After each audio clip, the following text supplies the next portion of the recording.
Cool. Okie dokie. And cool. We're live. Alive, we're off the mark. Awesome, Morning. buddy. Thank you very much. Morning, everybody. Yeah, morning, good afternoon, good evening, whenever you're watching it back. Good morning, Daniel. Thank you for jumping on with us this morning, bud. You're most Oh, welcome. well, I hope we're all well. I hope we're all well. Got a little bit of a gloomy Tuesday morning over here, but I'm hoping that's not going to spoil anybody's mood for the day. Do you know what? After I was literally just I think I've jinxed us all, to be honest. Truth be told, I was just saying the other day, since we got the puppy, we haven't had to take him outside to the toilet in the lashing down rain yet. Yeah. And I said that yesterday, and I woke up first thing this morning, and he was absolutely bursting, and it's been pounding down over here. So I've jinxed myself, but yeah, hopefully, we'll have a little bit of a blowover, and we'll get that sunshine back for sure. Because it's been a nice change the last week or two, hasn't it? Yeah, it has. Yeah, it's obviously last couple of days, as you just mentioned, it's been a bit damp and miserable, but previous to that has been pretty good. Yeah. Yeah. So hopefully you've still been able to get out for walks, guys. Hopefully you've still been able to sort of keep keep a little bit more active as well. Again, we're always saying how things are sort of opening up again, restrictions are lifting. Hopefully that's going to be sort of like just the only direction things are going to go at whatever speed it needs to be safe. So hopefully we're not going back over anymore anytime soon. That's for sure. So yeah, hopefully we are having a little bit of a look around as well and seeing what's available in the area again now. Even if it is sort of like outdoor exercise classes as the weather is a little bit nicer and things are a little bit warmer. Our gym's open again, gym's available to you. Yeah. Or are you still just for the time being just sort of sticking with doing your stuff online, maybe using some of our fitness videos from the Media Savvy channel? But yeah, hopefully we're still managing to keep active despite a couple of darker, wetter days anyway. So yeah, I hope we're all good. And by all means, dive in the chat, drop me an email, let me know what you're up to. If you've started anything again the last couple of weeks, have you gone back to swimming, that sort of thing. Have you got the bike out?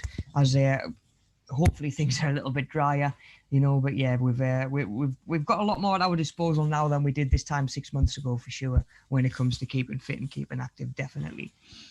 Right, guys. So a little bit of a recap from last week. If we can just spin that first proper slide, please, buddy. Yeah, absolutely. So last week we looked quite a lot at health and safety and making sure that we're sort of participating in exercise and fitness as safely as possible. That's in terms of safety for ourselves, the people around us, the instructor, anybody else that's sharing that space with you, potentially even some of the kit as well, and making sure that we're taking care of the kit and just increasing sort of like the lifetime of that as well.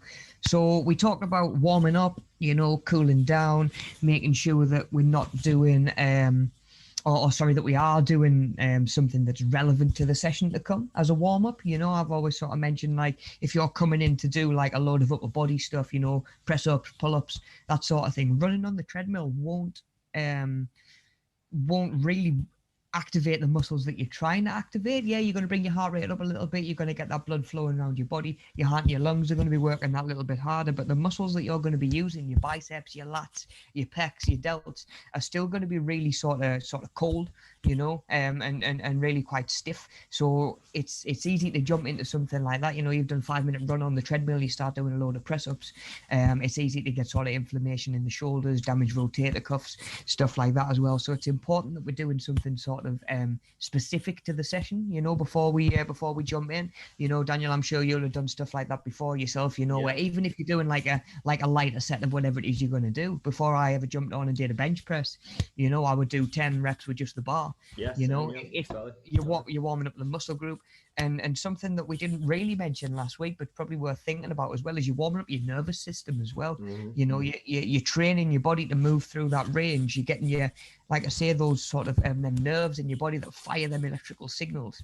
You're waking them up. So when you then ask the body to move a load of weight, those signals are going to be stronger and then make you more efficient as well, and moving through the range that you want to, and not doing the old wobbling all over the place with the bar that you see, because obviously you've got all those extra muscles coming into play and trying to stabilize as well, and then cooling down as well at the end of the session, something that I always made sure to put a little bit of focus on. If you ever did make it to any of my sessions when I was working with Mel at Bede, or when we were over at the Marriott and stuff like that, you know, or maybe you've just seen sort of the way that we do the stuff online. But I always try and make sure that there's some kind of cool down in there as well. You know, if you think about it, when you're working a muscle, you're pumping a load of blood to that muscle.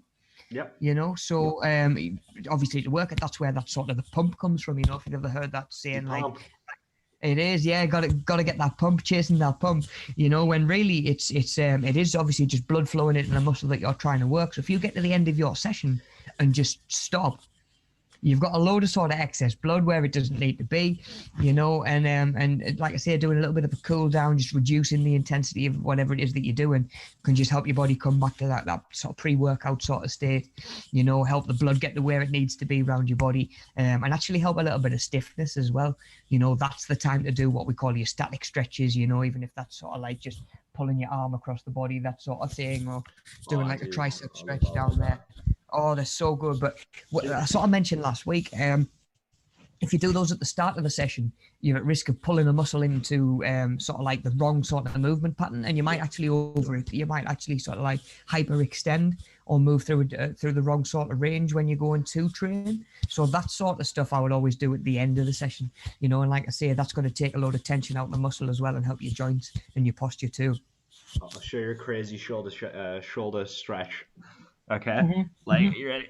So basically, go for it, man. Go for it. So obviously, like, because I usually do them in a sequence because I've got loads of neck and shoulder like issues all the time, and so I always do like that tricep stretch, and do you have one you just like you did 2 seconds ago, and this one is that one needed, and then this one always really helps. It's like you get your arms like this, right, and then you kind of have one arm like flat like that, and you fold that arm over it. And then you you want to try and meet, like you want to link your hands together, but if you can touch that side of your hand, so then it's like that, and then basically, so they're kind of crossed over, and then you can kind of extend your arms out slightly, and then you want to push your elbows out, you want to kind of flay, and then you can kind of push up and keep your head straight, and you can feel that all the way across the back of your shoulders, and then you can just feel nice, yeah, you can slightly bring it up as well. You can bring it up to about here, and then it's kind of stretching your shoulders that way. A little bit of elevation as well. Nice. Bring it down, and then when you've done that side, obviously you want to do the other side. So just same again, keep your arm flat like that. Yeah. Cross it over, and then link your hands. Put your elbows out, and then you can have your head and your neck straight. And there you go. You're stretching it out again. Nice, mate. Down nice. And up. And it's nice. And that's that does, yeah. That took me by surprise there. I felt that straight away as soon as I got my thumbs linked in. As soon as I got my thumbs locked in, you felt that straight away. Yeah, and I don't think we realise as well how much actually goes through the shoulder joint. You know, to say that, like, obviously our pecs are, in comparison, a relatively big muscle. Our lats are quite a big muscle. Our traps are a big muscle. Then we've got just 3 sort of heads of your deltoids, you know. And I think it's easy to sort of forget how much workload your shoulders actually do pick up, you know, day to day. Like, obviously it's a ball in the socket sort of joint, so it's got loads of sort of range of motion, loads of sort of areas it can articulate through. You know, obviously your elbow is a hinge joint, so it just that's the only way it moves, you know, a healthy elbow anyway, you know, that's the only way it moves, of course. Whereas, like I say, your shoulders and your hips just pick up so much tension, you know, so it is handy to be able to put those stretches in as well, you know.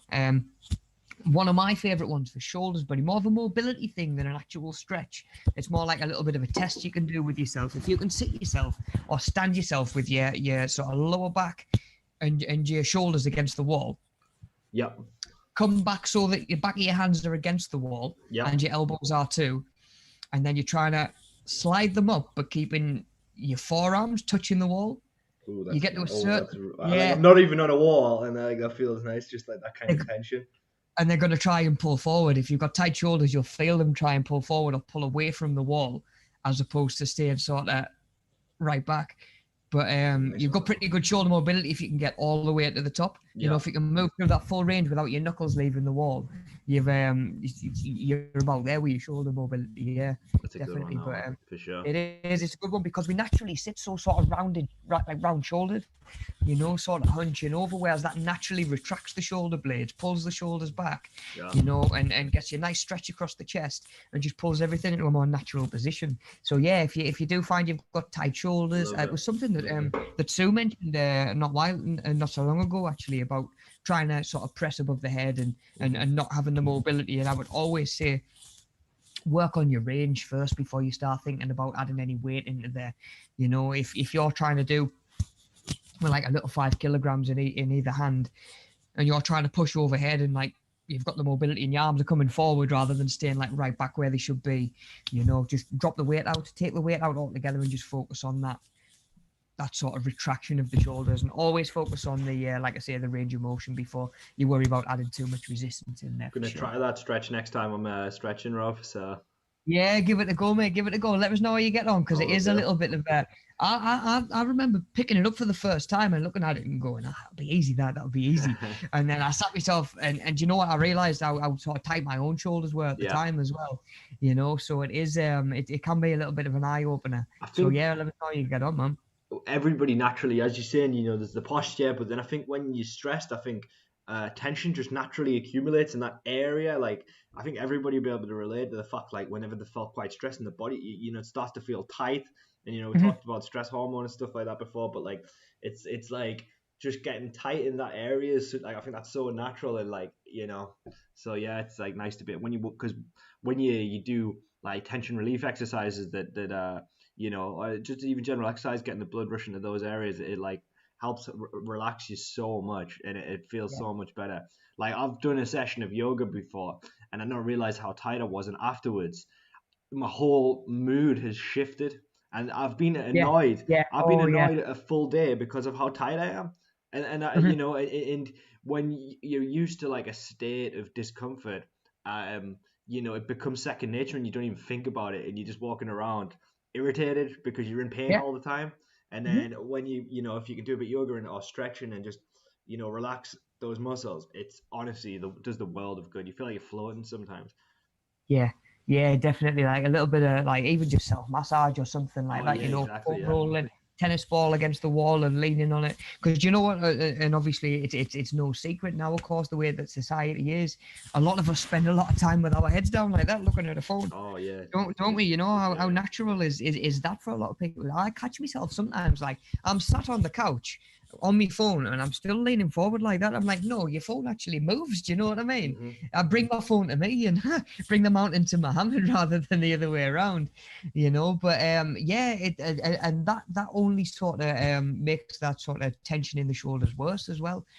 So I would say 8, maybe 9 out of 10 people have got that naturally sort of rounded shoulder posture some of the time, at least, even if it is just being on your phone, typing on the keyboard, driving all day and your shoulders are sort of rolled forward rather than back over. So yeah, like you say, buddy, sometimes a little bit of being able to stretch off, and in this case that we're talking about, being able to cool down and stretch off properly, will make a world of difference. You've had DOMS before, mate. I've had DOMS, delayed onset of muscle soreness. If it's not a term that you've ever come across, it's pretty much the aches that remind you that you've been to the gym the day before. And again, if you're not cooling down properly, if you're not stretching off, sometimes that tension in your muscles can obviously sort of develop a lot more and be a lot more sort of intense. So yeah, always making sure that we're warming up, always making sure that we're cooling down. We touched briefly last week on as well about just getting back into a gym and a gym induction. What sort of thing might we expect from an induction to make sure that we're safe? Obviously some of the responsibility lies with the gym as well, so they've got certain procedures on their end. But of course the aim from everybody, and it should always be to be in that environment as safely as possible. Avoiding hazards, reducing risks where we can, all of that sort of thing as well. So we talked about briefly, an induction is a good chance to sort of ask questions, let an instructor know your goals, because the more an instructor knows about you, the more they can sort of tailor things to you, show you machines that might be better suited for you, depending on what the setup is in the gym. If the PTs are gym staff, they might be a little bit more inclined to give you a little bit of advice, or, sit and look over your diet or something like that. Saying that, some of the self-employed PTs I've worked with over the years have been amazing at doing that as well. I always had time to answer some questions, if I was just stood at the front desk, or if I walked past the sort of seated chest press and someone was on it while I'm whipping the hoover around, and they say, "Oh, would you just come over and give us a hand with this, or show us this?"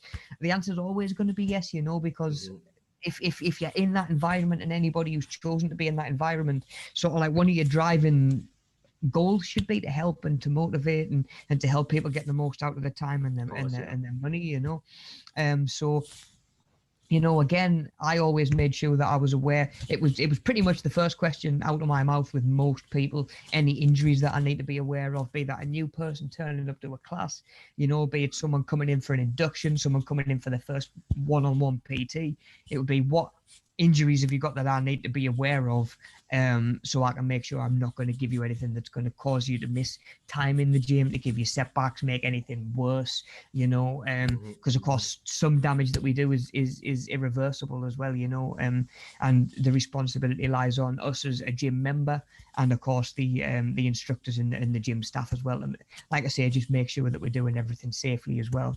Now that's where your PAR-Q is going to come in. Again, we went a little bit more in depth on this last week, so by all means go back and check that out if some of this isn't sounding too familiar. But of course, a PAR-Q, it's just your physical activity readiness questionnaire pretty much. So it's you just saying that you're fit, you're ready to sort of engage in exercise and fitness. And worst case scenario with those is you might be sort of referred to your GP to just get clearance, not necessarily permission, but just GP doctor's clearance to be exercising. If it is a case of, I don't know, if you've had a heart bypass or something like that, you need to be sure that you're not rushing back to exercise and fitness too soon. So yeah, by all means go back and check that out from last week's. But we are going to roll on this week, so we're going to be looking a little bit more at improving our own fitness, and how we do that. We've talked about a lot of theory, we've talked about a lot of sort of principles and procedures and stuff like that. So we're going to have a little bit of a think about how do we sort of apply that to ourselves, because that's the difficult thing, when we're reading about athletes and Olympians and, do you know what I mean, famous sports personalities, sometimes celebrities, who, truth be told, they've got personal trainers, they've got personal chefs, they've got people who are putting it all together for them. Do you know what I mean? They've got the luxury of probably not doing anything else day to day. They maybe don't have, a lot of them are a little bit younger. They don't have injuries and sort of stuff like that to think about. So that's all well and good thinking about it in theory, but of course the real value comes from being able to take this and apply it towards our own fitness. So that is what we're going to have a look at a little bit today. We're talking about some skills that you might pair with fitness and exercise and that sort of thing, and some other skills that are a little bit more sort of general, that can be widespread across a lot of different areas, but they're still just as relevant to the health and fitness side of things as well. We're talking, like we say, sort of time management.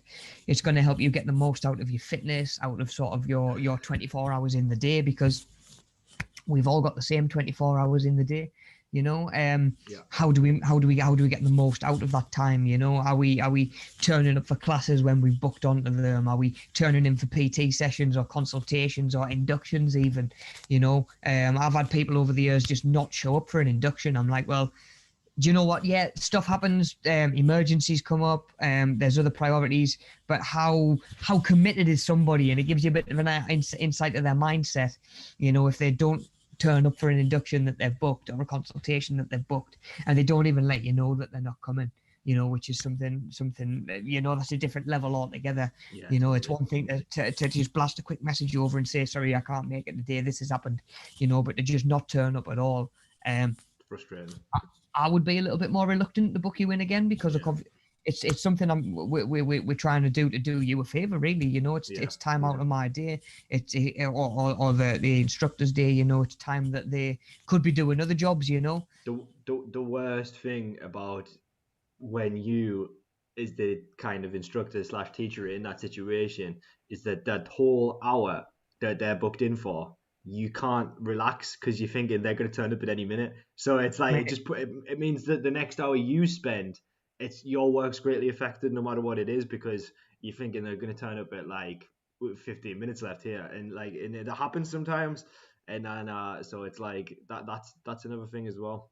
Yeah, I've talked before about when people used to, like, it would get like 15 minutes past when they were due in for the PT session. So I'm like, right, I'm going to finally get the Hoover out. I'll blast the Hoover around, plug it in at the wall, and the doorbell goes ding dong. You're like, oh, I wonder who this could be. And then you've got to put it all away because you can't just leave it there, you know. But you know what? Having not been on that side of things, it wouldn't be obviously as obvious to me, Of course. you know. But like you say, chances are, if someone else had said to me, "Oh, Rob, would you just come and give us half an hour on the gym floor and show us this?" Mm-hmm. Like I'll even pay you for half an hour or something like that, you know.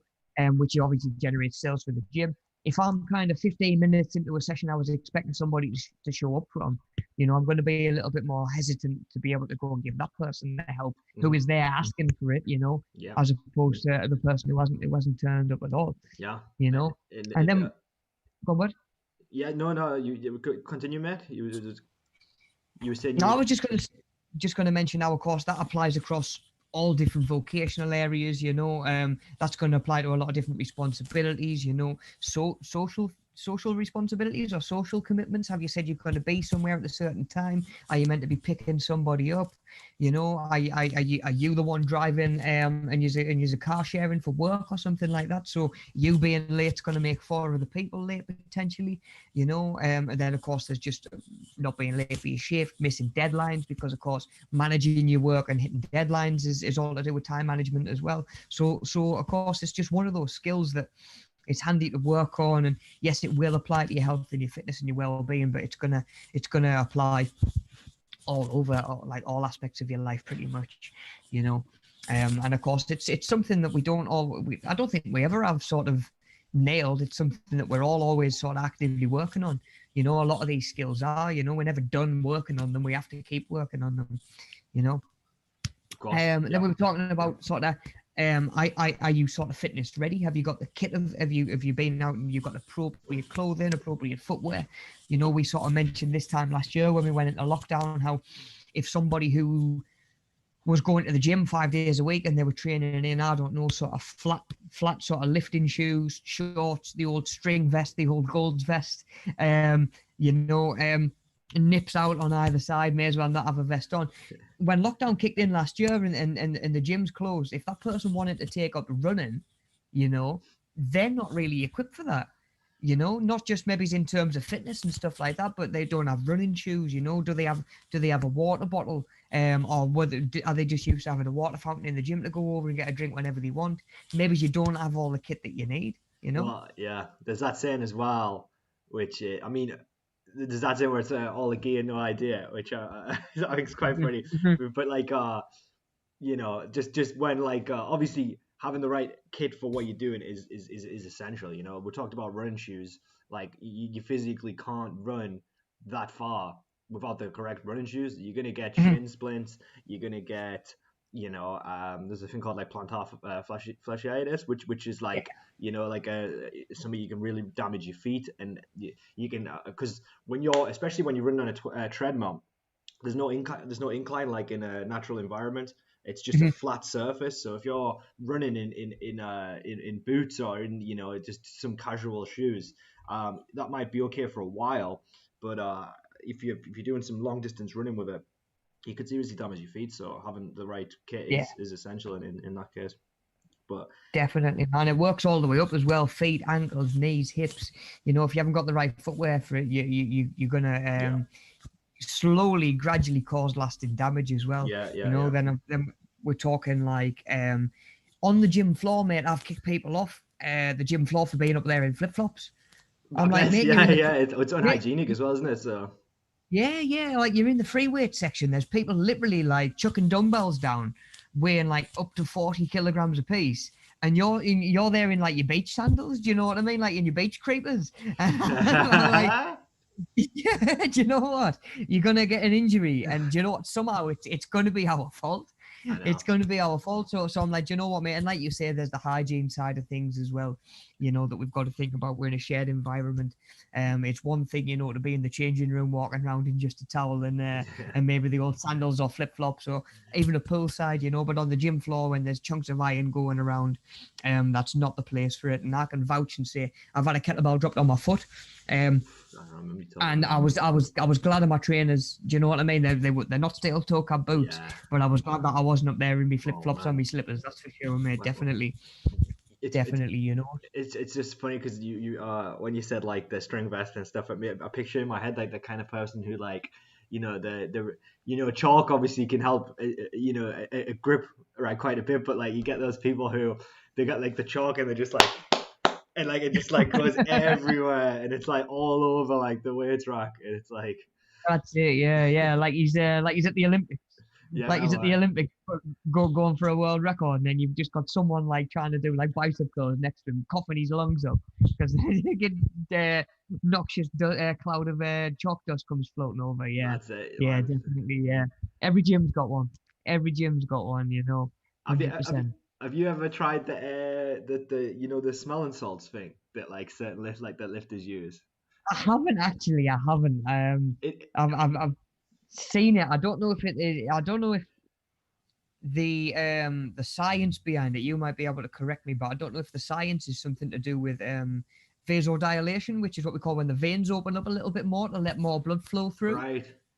Is that part of the logic, the science I behind mean, it? Do you know? Or it makes sense to me. I had a friend who was super into lifting, and when we were younger, it was like we're at college and stuff like that, so we've got time to lift all day. That's all we really cared about, stuff like that. Then it was just like yeah, we were studying, but that wasn't anything major at that point, and it was like we just had time to train all every day, and yeah, it was awesome. It was so fun, but we were really into it, and obviously one of my mates did buy that. He bought those kind of salts, and I had a go in it, and it stings your nose a lot, and I think what you're saying does make a lot of sense because it's like sobering. It kind mhm, of shocks you because it's so like invasive, I guess. And so yeah, that makes sense to me that it kind of opens up your blood vessels. Yeah. yeah. As opposed to just being like a direct stimulant. Yeah.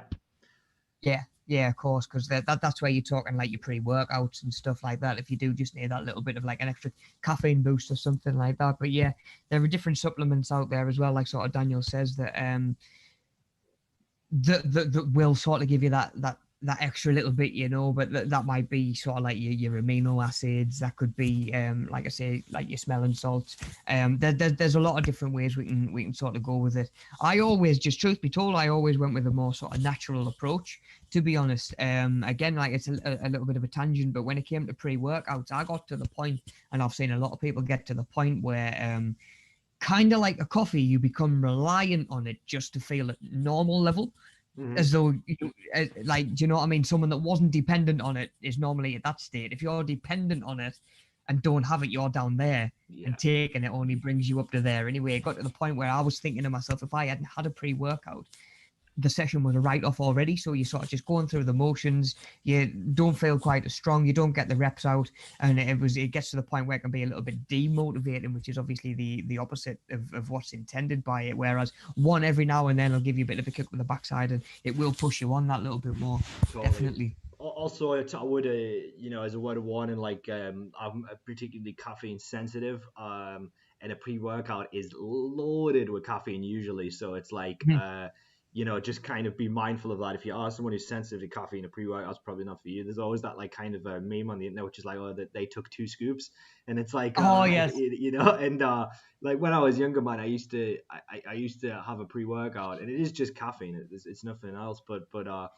And I used to feel very, very anxious after the workout, even. So it's Mhm. like it wasn't worth it. I had quite a bad anxiety just from taking pre-workout supplement before I went to the gym. So, um, yeah. So definitely, it's not something that everybody needs to take. I think, and there are other stuff which could help you, which aren't going to load you full of caffeine, like creatine and stuff like that, which is that's more of a maybe a natural thing. And I don't know too much of the science behind creatine, but yeah, there's alternatives I think as well. Yeah, definitely. I mean, if you guys have ever got any questions about supplementation or anything like that, by all means do hit me up and drop me an email, because that's something that we don't really get chance to go into too much over the duration of the course. But there's so much choice out there. Like I said, the gym I used to work at had like its own supplement shop pretty much, and people would come in and say, right, what's that? What's that? Do I need that? Do I need that? I'm like, look, I can stand there and I can upsell all day long. Do you know what I mean? I can tell you the benefits of all of this. If you're not getting enough protein and you don't have a basic protein shake to top up a diet that is deficient, again, it's a supplement. It's only there to supplement a diet that is deficient in something, But my first protocol with everybody would be a protein supplement, because again, the guys in the drop-ins on the Monday, as we're looking at it, and certainly from experience over the years, I've said that 95% of people don't get enough protein in their diet. It's so easy. I mean, what, you wake up, you have a bowl of cereal for your breakfast. What might your dinner be? A sandwich and a packet of crisps. You're not really getting any protein till you sit down 5-6 o'clock tea time, and you've got one meal to get in. When some of us need 100 to 200 grams of protein a day really to function at sort of optimal level. And if you're only giving yourself one meal to get it in, the most protein you're going to really be able to absorb and utilize is going to be 40-50 grams. So you're potentially only getting a quarter of what you need. You're going to the gym, you're breaking down your muscles, and then wondering why you're feeling lousy, your recovery's not there, you're not getting stronger, your muscles aren't getting bigger, and whatever it is, it's because your body's not repairing itself, because it's not getting the protein. It's exactly the same as, do you know what I mean? If you were trying to get your car to go, if you were just chucking water in the tank, it's all well and good. Your body needs water, your body needs carbs and fats, but for a specific job, it needs protein, just like your car needs fuel to be able to move, really. So that would be where I would start anyway. Before I go down the rabbit hole that is supplements this morning. I would definitely always say, focus on your protein, be it like a meal replacement for more calories, a whey protein for less calories, and like I say, just make sure you're hitting those protein goals. Because again, coming back to what I said to the guys yesterday in the drop-ins, you've got your four main groups really. You've got calories, protein, fats, and carbs. If you're hitting even two of those, do you know what I mean? You're halfway there. If you can get your protein down and your calories down, there's only so wrong you can go with the other stuff, and you will start to see results. Definitely. So protein and definitely protein, and I would always recommend starting to look at what calories you're getting in as well, for sure. Cool. Right, guys. So yeah, just before we spin on, if anybody's got any questions about that, again, please do shout up. I've just noticed there's a couple of guys got in the chat. I don't know what it is. It's not loading for us. So when I come out and go back in, it's like updating all of them. So morning, guys. Morning, Wib. Nice to have you in, guys. Morning, guys. Okay. So just before we spin on to the next little slide that we're going to look at, again, thinking about how we can apply all of this to ourselves. I feel like the first thing that we need to start with, and again, it's a good skill to have in life in general, not just when it comes to fitness, but a little bit of self-reflection. What am I good at? What am I not so good at? What do I feel confident in? What am I nervous to try? What am I apprehensive to try? And sort of being able to look at, like I say, your strengths and your weaknesses, I guess. Where do you excel? Where do you find that you struggle? And from then you can maybe start to point yourself in a certain direction when it comes to exercise and fitness and stuff like that. Again, coming back to what I was saying to the guys yesterday, when looking at diet's a good example, and your fitness is exactly the same. Look at the sections that you struggle with the most and maybe start to address them. If you find that you don't really you don't have much of an appetite on the morning, but you know that you should be eating breakfast as pretty much all of us should be in one way, shape, or form. Can you address that? Can you find a way? Okay, breakfast is where I really slip up. Can I have either some stuff in the fridge or the freezer ready to go, make it a little bit easier? Can I have something that is pre-prepped, but I know that I do sort of fancy on a morning? So again, looking at your weaknesses is as important as looking at your strengths, I think. In the gym, I always used to say, try and look at your weaknesses and turn them into a strength. With guys, most of the time, it's their legs, because nobody likes doing legs day at the end of the day. So like, I would have a lot of lads come to me that had sort of a lot of strength in their upper body, doing body weight pull-ups, all of that sort of thing, press-ups, clap press-ups. And I'd say, okay, that's amazing. That's what you're good at. What aren't you good at? And I'm going to make sure that you're doing that, because again, coming from a PT's point of view, the stuff that you're good at, I know that you're going to go away and do by yourself, because you have been doing it. I don't need to be stood over looking over your shoulder when you're doing press ups and sit ups and pull ups, because I know that those are areas that you're strong in. Yeah. I know full well that the hour that I'm with you, I'm going to drag you around and get you on all the legs machines, because you won't do it by yourself. Yeah. And it balances the whole thing out a little bit more, Definitely. sort of visually, aesthetically, but in terms of performance as well, we want that sort of balance in the body. So again, being able to look and say, okay, I'm not so good at this, I'm going to work on this way, because that's part of it as well. I'm not very good at this, and then there's looking at, okay, what do I do to actually get better and start to improve at that, which is something that we're going to actually look at in one of your workbooks this week. It's a case of thinking about a sport that you really like, or an activity that you really like, and looking at stuff that you feel like you could get better, and putting a little bit of a plan in place as to how we're actually going to go about that. Because like I say, it's one thing to sort of analyze and identify where you're struggling. Something totally different to be able to put the plan in place. But of course, that's where a gym instructor will come in, a PT will come in. That's where I come in. Being able to give you a little bit of advice when it comes to that. So we're looking at improving on your own strengths, areas that you can build on, that you can develop on, maybe sort of lean into something again, maybe thinking about, okay, something that I'm good at, something that I'm confident at, is something that I'm going to go and do after a year of isolation, pretty much, training by myself, exercising by myself. I've sort of mentioned before in other courses as well, nobody really wants to turn up to a class, be the new person, and feel like they're absolutely terrible at it. So like true, I said, when it comes to sports, when it comes to activities, it's not about being the best. It's not, there's a lot can be said for just sort of participating, just joining in. It's not necessarily about being the best. But if you're so conscious about your own performance and your own abilities, you're going to hold yourself back. Yeah. So you maybe not going to get the most out of that, and you might not even go back. Wait, dude, like the amount, honestly, I can't even tell you, dude, like most of the stuff that I've done, the reason I've stopped is because my mates stopped going. Like, swear to God, like, strength and conditioning classes, my friends stopped going, so I stopped going to that, and I was getting a lift there. Muay Thai, I went to a couple of Muay Thai, stopped going because my friends stopped going. Boxing, and that just all, like, it's usually because my friends stopped going, and then I just, like, I don't want to go by myself, especially when it's something, if it's something like like Muay Thai, it's like a proper testosterone environment, so I got scared to go by myself because I think like it's gonna be like, to get like knocked out or something.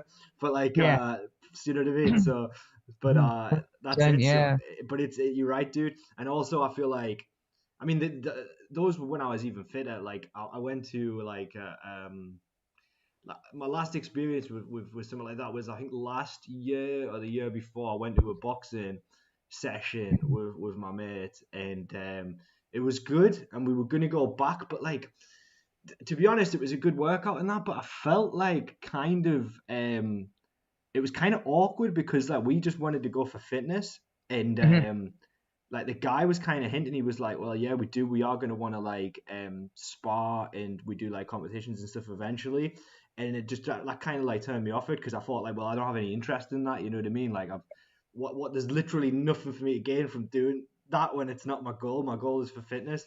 So I think that was one of the reasons I stopped going. But yeah.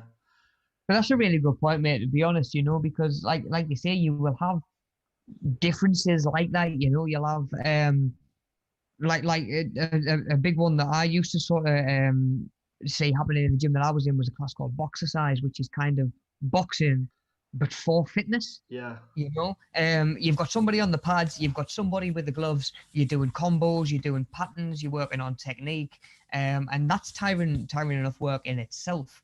And then you've got actual boxing training for, like you say, building up towards getting in the ring, competition, sparring, that sort of thing. Like, if all you want to do is get better at, like you say, the fitness and that sort of thing that either comes with it, you don't necessarily want to be doing that while somebody's trying to punch you in the head or the rib. Do you know what I mean? If that's not your end goal, why would you want to go and do that?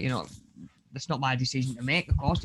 If that is what you want to go and do and you're just happy to train that way, whether you're going to eventually spar or not, that's entirely up to you. But it would definitely put me off if I was just going along to something that's like going to a spin class and then being, well, right, sooner or later, yeah, we're going to get in for the like Tour de France. I know, but, it's like I'm like, well, no, I just want to get a little bit fitter on a bike. I don't want to go and like cycle around Europe.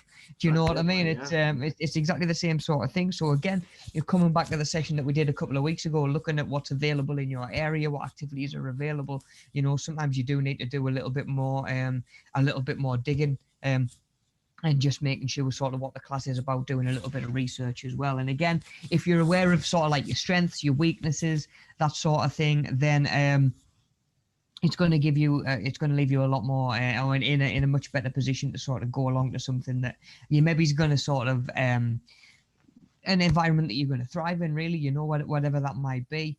Because like I say, nobody wants to turn up, feel like they're not very good at it. Everybody else is loads better at them. Obviously, your mind at the time isn't on the fact that, you know, that person's been doing it for 6 months already. Do you know what I mean? It's just a case of, oh, they're better than I am. I'm a little bit conscious. This isn't my strength. Do you know what I mean? If I rocked up at a sumo training school, I'm going to get absolutely beasted and I'm not going to go back for week 2. Do you know what I mean?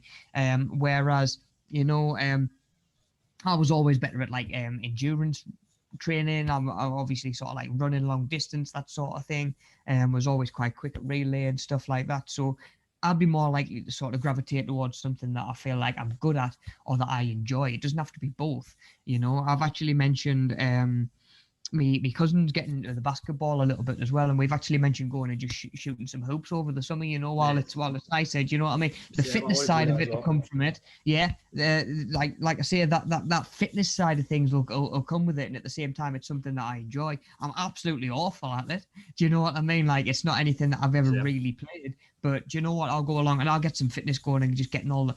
I'll just go on and getting the ball back from all the missed shots, I bet, you know. So you don't have to be great at it. You don't have to enjoy it, but having at least one of those is massive to helping you sort of stick it out, for sure. What would you do if when you go, you just like every like 3-pointer, you're a better shooter than Steph Curry. You just like start you can't like miss the rim. You just like keep hitting it every time, scoring these. I'll be giving the Newcastle Eagles a phone call, mate, and get myself on the roster. And then, I'll be the only player in the league under 6 foot, I would bet. What's he called? Muggsy Bogues? Muggsy Bogues, yeah, he was about 5'7", I think. 5'7", man. I mean, that's, you know, that like, yeah, and he was unreal. Like, you know what I mean? Like, yeah, definitely. There you go. That's it. It's not all about it's not all about how tall you are, obviously, but you know, I'm sure it certainly helps. But yeah, mate, if I get there and I'm launching up 30 feet half quarters and stuff like that, mate, I'll let you know. Yeah, and I'll be off to stateside, that's for sure. That's it, like, definitely, man. Yeah, definitely, mate, definitely. Yeah, I could probably get myself on the Lakers rosters for this season, that's for sure. Imagine, man. Yeah, I'm sure. Right, guys, before we spin on then, like I say, if anybody's got any questions or anything like that, by all means do shout up in the chat. We are going to roll on and we're going to do a little bit of charades, actually. So yeah, buddy, if we can go to the next slide. I'm down for that, bro. Yeah. Always like a little bit of charades. Okay then, guys. Okay, so I'll go first. Okay, so I'm absolutely terrible at charades, by the way. I just give you guys when it comes to the old 2 words movie. Yeah, I'm not so great at all of that. So I've actually got some clues on there for you. So we're either fitness class, piece of equipment, we're a sport, maybe it's a type of fitness, like I say, a piece of fitness clothing, that sort of thing. So yeah, they're all on there. They're all on there to give you some ideas. Right, so here we go then. Okay.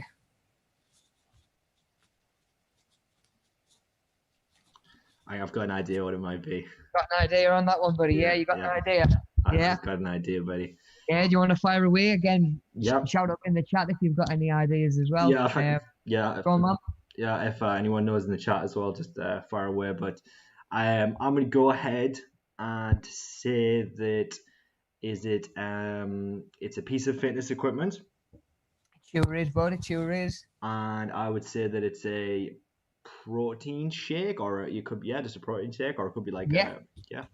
Yeah, definitely. So either the protein shake as a supplement, or obviously the protein shake is in the bottle itself, because that's obviously a little bit of kit that we need as well. What might have made it a little bit more realistic if I'd had to dig right to the bottom of the bag to find my scoop. Oh man, yeah, I know. I like get lots of that might have yeah. If I'd have been going, where is it, man? Where is it? They haven't put a scoop in here. Yeah. You might have actually got it a little bit quicker. Yeah. Every time I buy some new powder, it's always like, you open it up and you're like, it's at the bottom, isn't it? Yeah, always, mate, always. So, definitely. I've actually had that before where there was a certain manufacturer, a certain make that didn't put a scoop in, but I was that convinced that there should have been a scoop in there. Do you know what I mean, mate? I was on ages, absolutely ages. Well, Wib says he got that one as well. Yeah, nice one, buddy. You've had that weight gaining before that I've had as well, right? And it's like the scoop's like a gravy jug, isn't it? It is. Oh man, it's like that big. 1,000 calories a serving. Yeah, I was like, easy. I'll slam the weight on. I'll slam the muscle on. I'll be like Ardy by summer. Mate, and like, yeah, it was 4 scoops, and the scoops like that thick and that tall. It was like drinking cement. And I was like, it actually is. It's insane.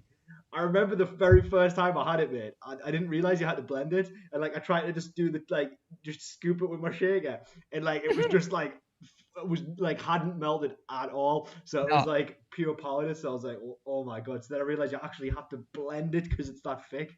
Like that's the only way that you're actually gonna get like any sort of like decent consistency out of it. Yeah. And I had to have it with milk, which was even more intense, but having it with water was just so disgusting. It was like well that's it, because milk thickens it up a little bit more, and obviously water's just like I can't drink my protein shake with water either.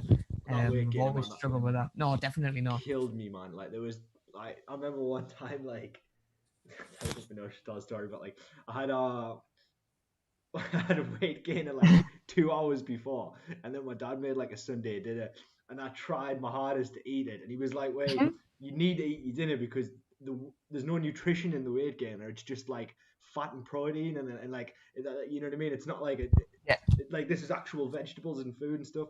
So I forced my dinner down and went upstairs to the bathroom and just like straight back up. Straight back up. Yeah. So big.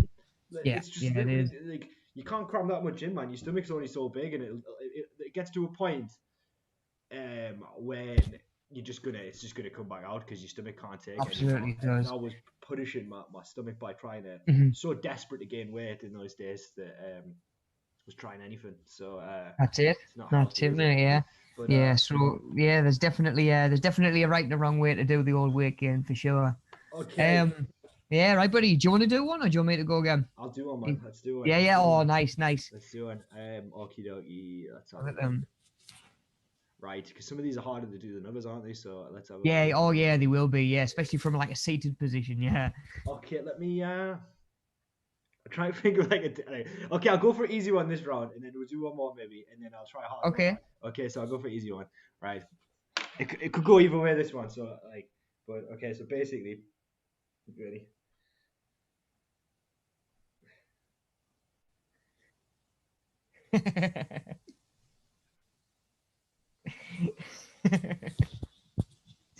Love it, mate. Love it. I think I've got a sneaky idea. Yeah.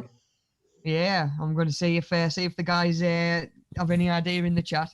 I almost felt like I should have had a little scoreboard there with a little a little number on for you. Yeah. That would have been a 10, mate. That was a 10 for me.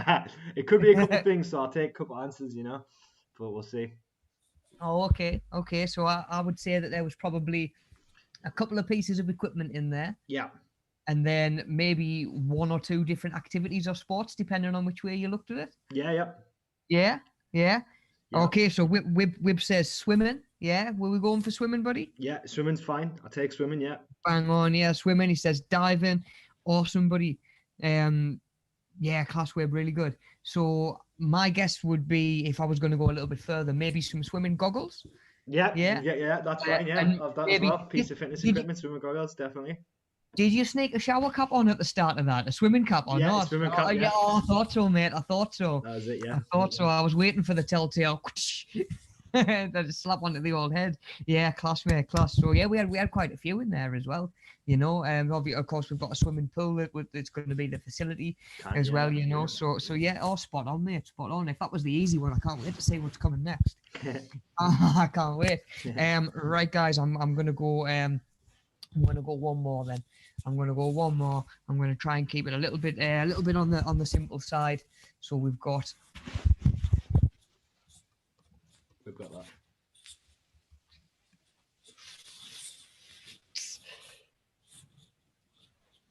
There we go.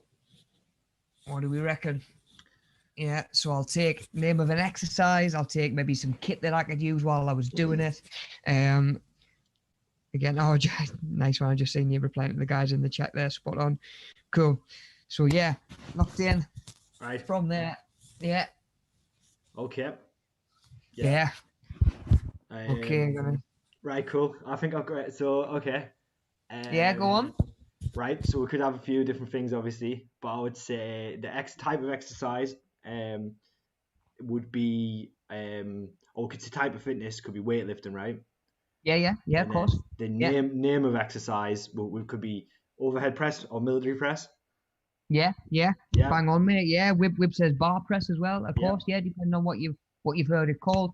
Like you say, seated overhead press, military press, any of that sort of thing. Any kind of overhead pressing sort of movement, yeah. Yeah. So what sort of kit could we be using when we're doing that as well? You know, you might have a barbell, like Wib sort of says, you know, where you've got just one bar all the way across. You could have a dumbbell, you could have one in each hand. I got a good one for you here. And do it over press. Oh, I can't wait to see it. You're right, mate. Yeah, totally right. Yeah. Oh, go on, mate. Go on. Yeah, let's roll this next one. Yeah, I've got to see it. Are you ready for it? Okay, hold on. Need to make sure that, like, right, cool. Okay, let's see.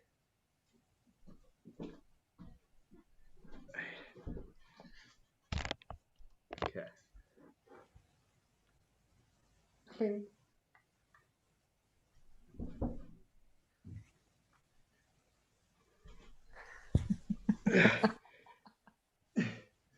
Oh, I like it, mate. I like it. Technique.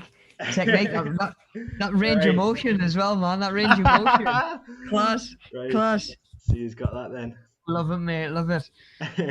Yeah, I'll give the guys a couple of minutes. So I can think of potential piece of fitness equipment. Name of an exercise, of course, a certain type of fitness as well, depending on what it is that we're doing. Let's have a look, see if any of the guys in the chat have got it.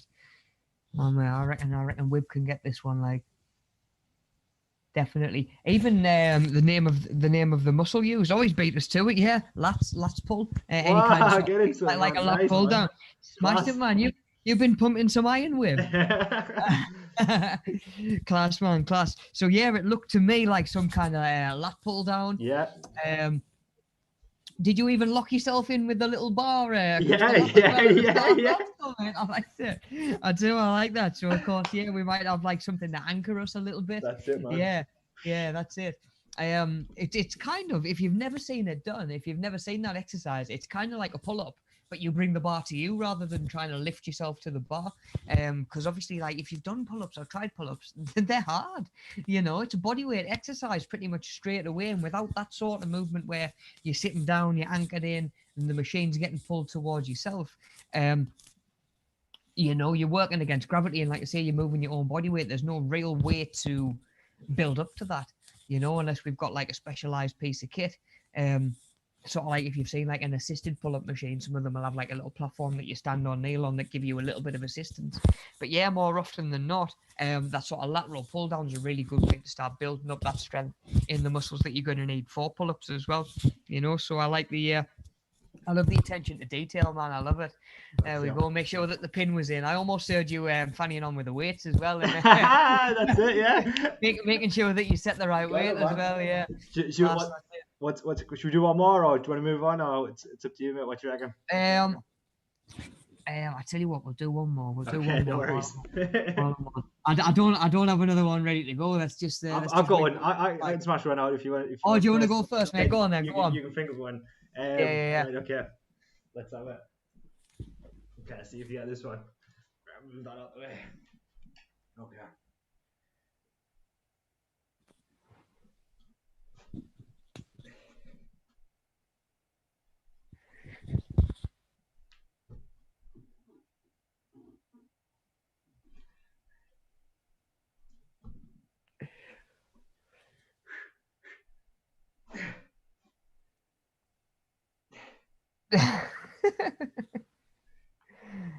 Gosh, there's 2. 8 more. This is okay, dude. 4. It's really heavy. Oh yeah, we're just doing some strength training. Then. Yeah. Nice, mate. Nice. Class. There we go. That's it. The most important part. There we go, mate. There we go. The most important part, right? Yeah. That's a guy who's trained. That's good etiquette, man. Good etiquette. Class. Leaving it as you found it as well. Yeah. Awesome, mate. Awesome. Love it. Right, guys. What do we reckon? I reckon, mate. That looked heavy. Mate. Yeah, mate, that was killer. That like, you did well to get that last rep out. Like, I know. Yeah. Not gonna be able to walk tomorrow. Yeah. Oh, mate, you're gonna know about that. You're gonna know about it.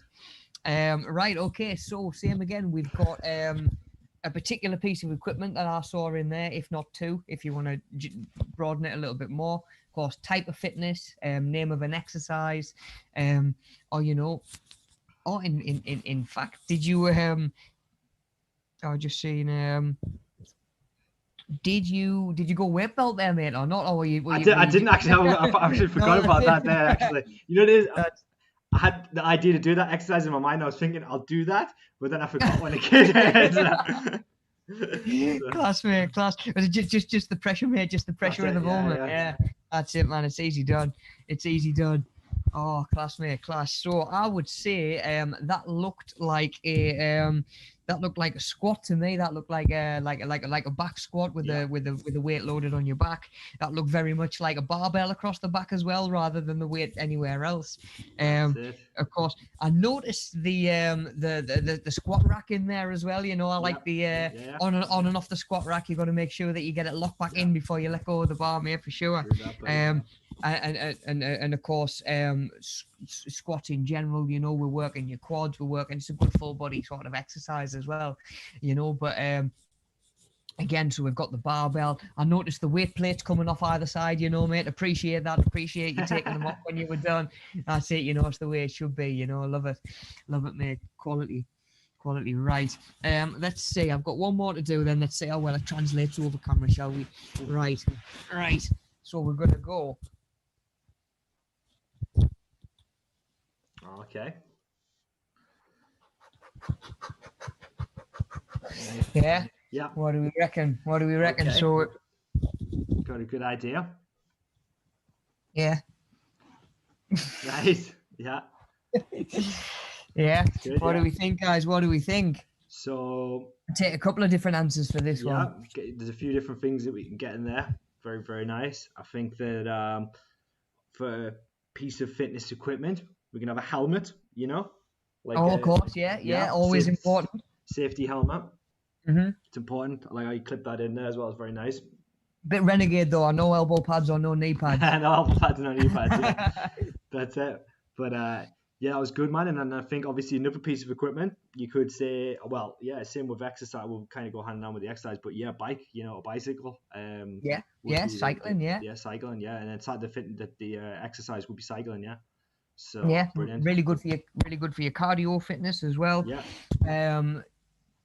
You know, and of course it could be a spin class as well. And it's, you know, it could be a spin class, although, you know, I might have asked questions why people will come into a spin class with a helmet on. You know, it's entirely up to you. You know, if you're going to go that hard that you feel like you need a helmet on, then by all means go for it, you know, yeah. But, of course, yeah, we could have a spin class. We could have outdoor cycling. We could have indoor cycling. You know, we could have competitive cycling. That's it, yeah, you know, truth be told, mate, it's something that I never did a great deal of growing up. I always had a bike. But I was always everywhere I went, I took a football with us. So do you know what I mean? I'd just be kicking the ball around the streets Same, pretty much, dude. rather than cycling about the place. Yeah. A lot of my mates that I went to school with, or mates that I had when I was in school, lived sort of quite local anyway, so I didn't need to go too far to see them. So I didn't really end up on my bike. But you know what, mate? The level of fitness in it is absolutely insane, and I didn't realize until I started teaching. Spin.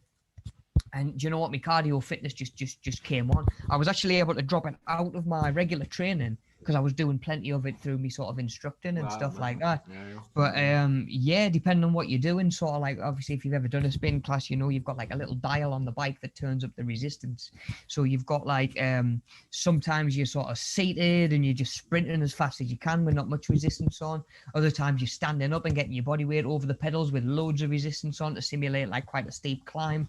And it really is quite sort of versatile in the sort of different components of fitness that it will work on. And you know what? You can have a good laugh with doing it as well. I was always dead nervous about doing it. I've mentioned before when I first started, I didn't want to teach spin. I didn't really want to teach any exercise classes, to be honest. I wanted to just focus on the one-to-one sort of stuff.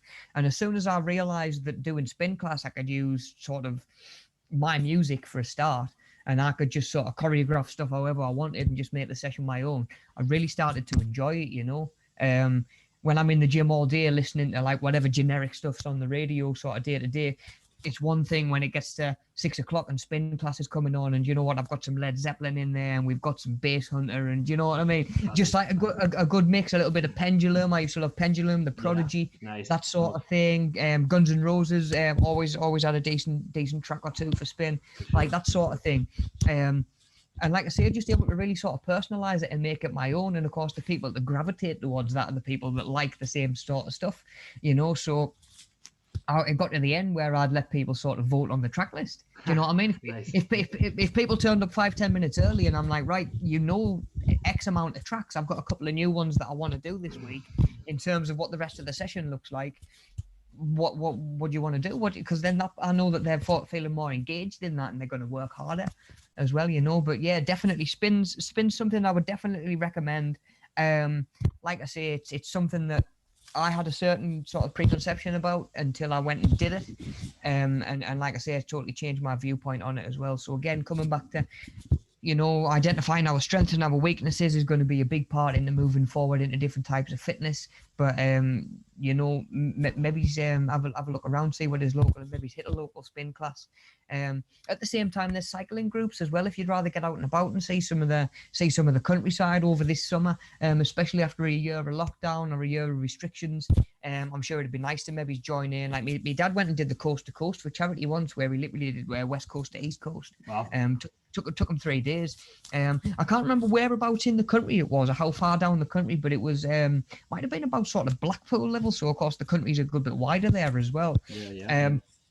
And do you know what, mate? It's stuff that he couldn't go and do now, and he's so glad that he did it when he could. You know.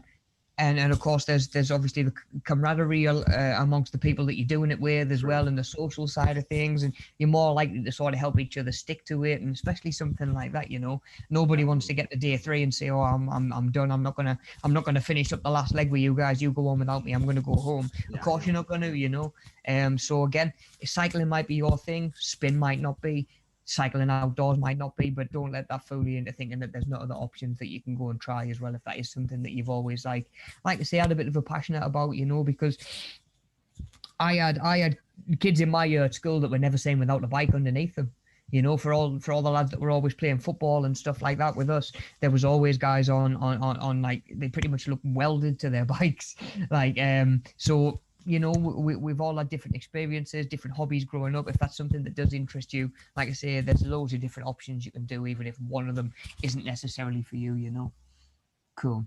Right, guys, I reckon that'll about do us for charades this morning. Let's have a spin on to that next slide, buddy, if you don't mind. So looking at time management, we sort of mentioned it earlier on and broke it down a little bit. We're going to break it down that a little bit further now, and looking at sort of where it can apply, ramifications and sort of consequences if our time management isn't good, different areas that we need to apply it to as well. And again, just how we can make it a little bit more effective and how we actually can do our time management, you know. The first one on there is something that I know a couple of people firsthand that really struggle with it, be it sort of just general indecisiveness or anxiety about making the wrong choice. Decision making for some people is just so tough. Yeah. I think it comes a little bit more naturally to other people. Like, if I'll ask Alex what she wants for tea, and she could spend 10, 15 minutes deliberating it, and eventually I end up making the decision anyway, more often than not. But you know what I mean? Like, when it comes to, like, say you've got one day off work for the week, and you wake up and the weather's nice. Do I want to go to the beach or do I want to go to the park? How long do you deliberate that before you've run out of time to do either? Oh man, that's such a good point. Yeah.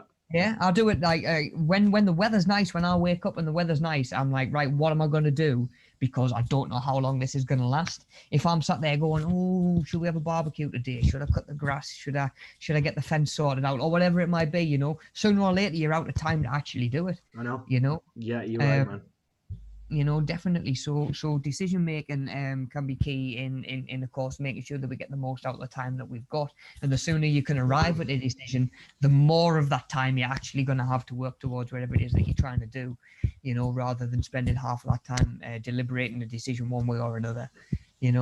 I'm sure that there's stuff that we all have tough choices with. What game do I start next? I've done exactly that. I've got an hour to play my video game. What am I going to play? You sit there and debate it half an hour, and then it's not worth loading anything up. I know. Is it? It's not worth putting anything on by that point. Yeah, you're right. And like, I've got to make a decision now and just go with it, make that decision, and actually have that hour to do one of my hobbies, or I spend that much time in indecision. I've run out of time to do it, and I haven't got around to doing either of them.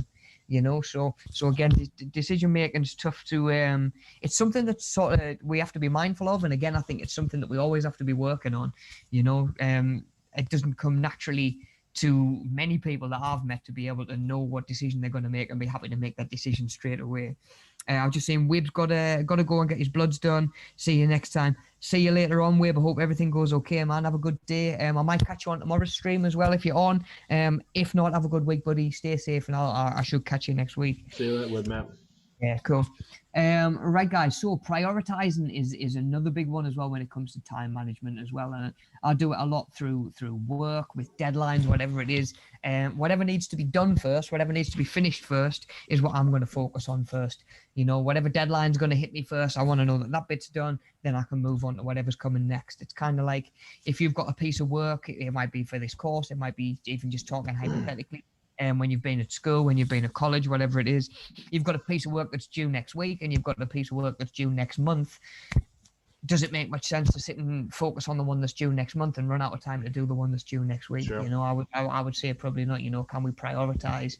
Can we have a list in, do you work well working from lists, being a little bit more organized, because that organization is something that's going to help with time management. If you've got a list of stuff to do, when you get a little bit of time to do something, you can go straight to your to-do list and you can say, right, okay, this is most important today. I've got to get this done, rather than, again, you get that little bit of time, you get 10 minutes and you think to yourself, all right, what am I going to do with this 10 minutes? Do I do the washing up? Should I run the hoover around? Should I do this? If you've not got an idea what's most important or what's higher priority, again, you run the risk of maybe running out of time to actually do what you need to do, and getting stuff done in time for it needing doing, and then a little bit of multitasking, which is one that sort of like I will hands down say that I'm terrible for trying to do, and I'm not very good at doing it very well. Do you know what I mean? Like, I'll be multitasking, I'll be washing up and doing whatever, and then I'll get distracted by the whatever was, and I'll realize later on that I'm like halfway through a sink of washing up, And Alex would be like, are you doing this? Are you not doing this? I'm like, I am. I'm just off doing this as well at the same time, but of course, multitasking can actually save us a little bit of time, again, it's the old saying, isn't it? Like a watch pot never boils. If you put tea on the stove and you're sitting in away and it's 15 minutes till you need to do something, can you come away? Can you send an important email? Can you finish up that question you were doing, or that section of the workbook that it was that you were doing? If we're talking about a working environment and we're in a working or a volunteer sort of job, I found that that's always been quite handy.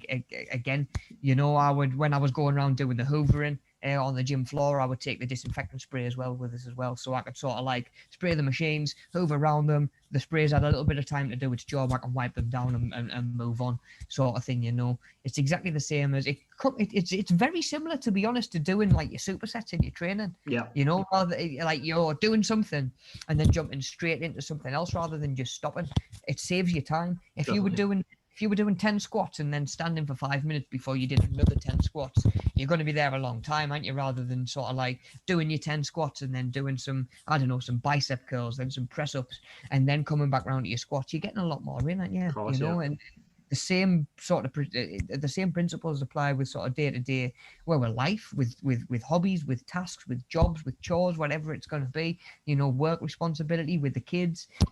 I've seen a lot of people over the years get better at multitasking when a kid comes along.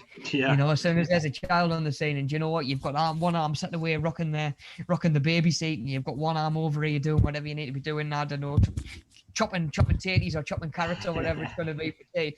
Mate, honestly, do you know what? Like parents, they just develop this knack of multitasking.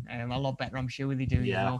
But again, if it's something that we can be mindful of, we can think of it, and we can get a lot more out of the time that we've got. Again, mentioning that we've all got the same 24 hours in the day, and then you look at somebody like somebody just like Dwayne Johnson, The Rock, who claims to get in sort of like 3 hours of exercise every day. He's eating all of his meals at the right time. He's do you know what I mean? He's doing his filming, he's doing his shooting, he's doing his rehearsals, all of that sort of thing. He's doing family times and other responsibilities. And you're like, how does this person do all of this in this time?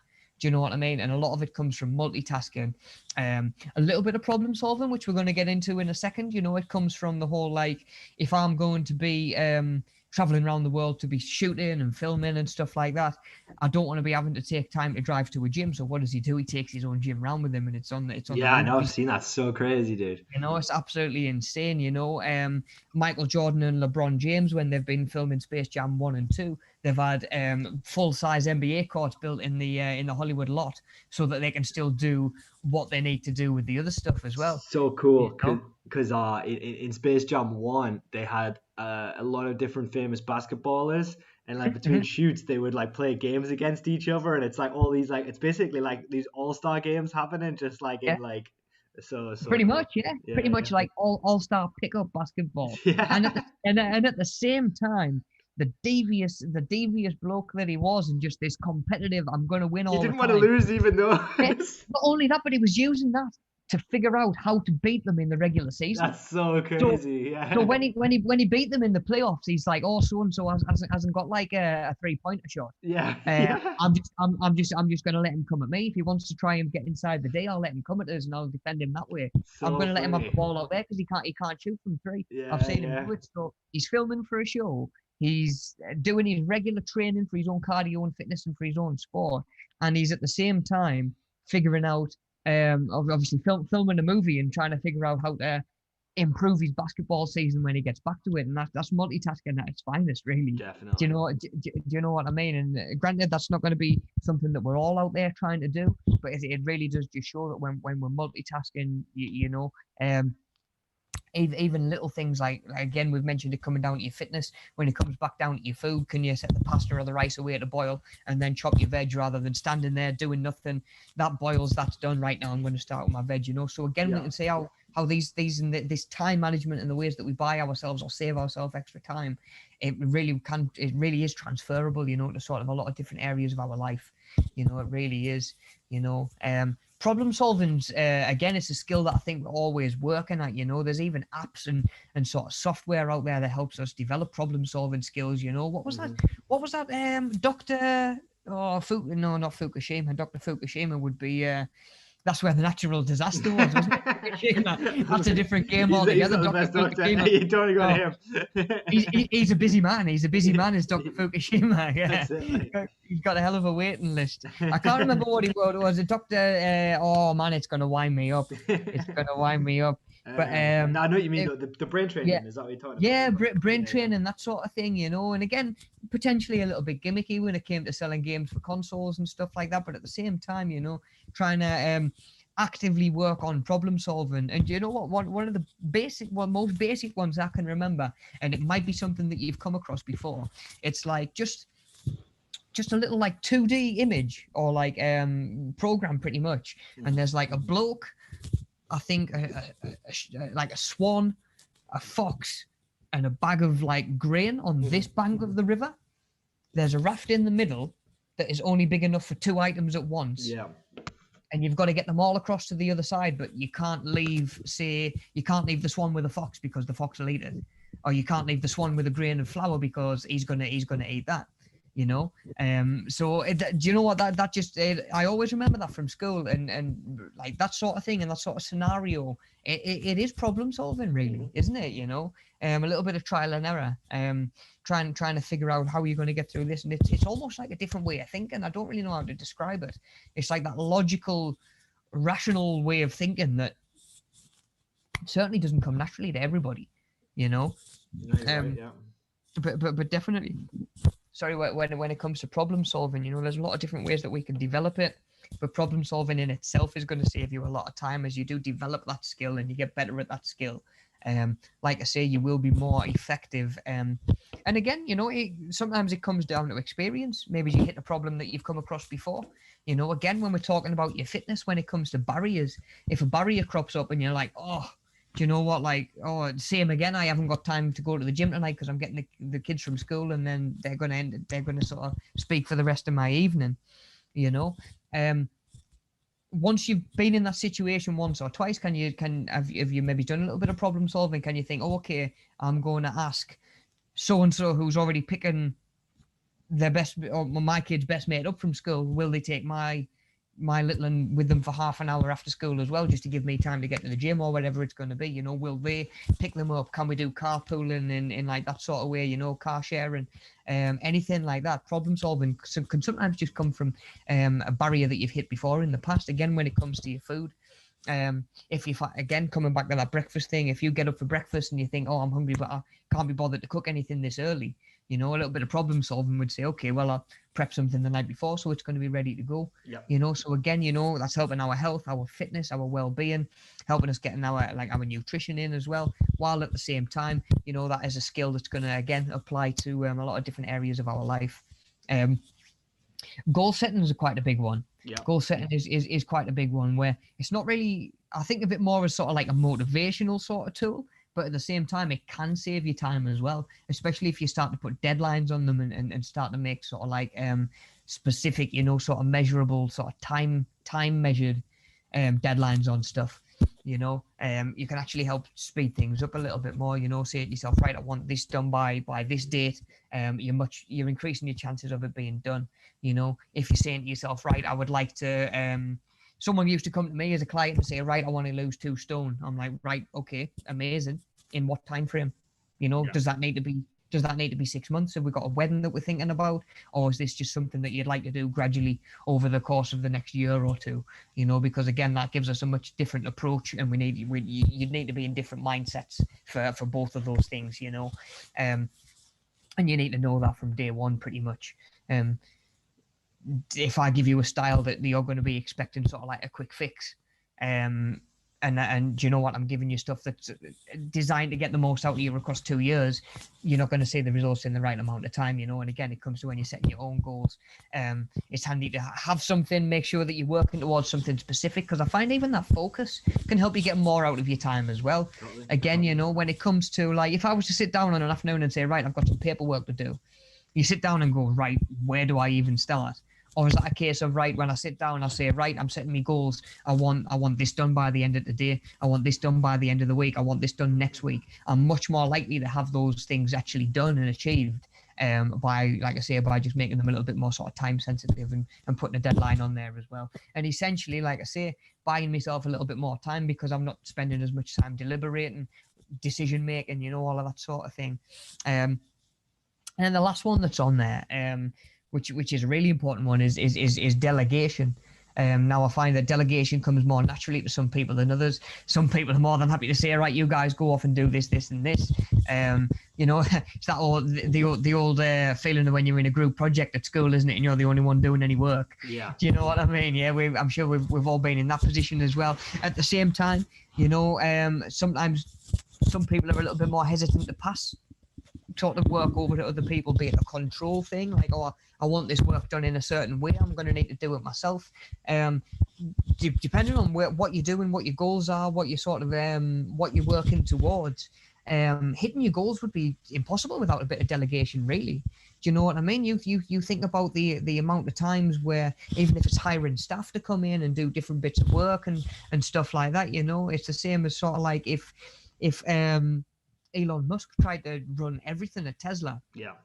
He couldn't do it. Do you know what I mean? Running SpaceX, Tesla, all of that as well at the same time, he couldn't do it. So what does he do? He delegates. He puts somebody in charge of SpaceX and somebody in charge of whatever. You know, he has people who knows what their jobs are, and it keeps them more focused, and it just streamlines the whole thing.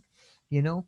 At the same time, like I say, there are people who are a little bit more hesitant to just sort of hand over the reins to somebody else. Either they feel that they're putting a burden on somebody, or you know that they're not in control of the situation so directly, and they can't necessarily influence the outcome quite as much.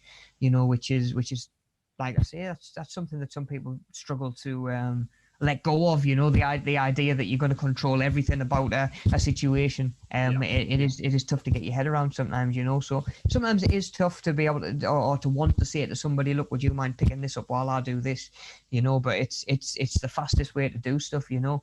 It gets it done, you know. It gets the job done at the end of the day, and it's so much more time efficient. And if you've got more time, like I say, you've got more time to be chasing goals and doing other stuff elsewhere. You know, like I say, coming back to using Elon Musk as an example again, he delegates. He's like, right, okay, somebody else can run SpaceX in a way that I'm happy with them doing. Nobody could do this job to the degree that I'm happy to let them take over it. But while they do that, I can focus on that, you know, and it lets you apply your own skills and your own qualities elsewhere a little bit better as well. So, you know, it can just streamline things a little bit more, give it a bit more focus, and like I say, get the job done.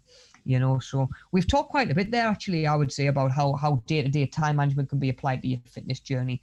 You know, are you making sure that you sort of, when it comes to organization, when you get up on a morning, you know, some people, the only chance that they've got to train really is maybe before work on the morning, so they have to start early. You know, have you got your kit laid out for you already? Is it ready to go? Have you got your gym bag ready? Have you got a shaker ready to go? Is your coffee laid out in the mug on the side, just wanting the hot water in?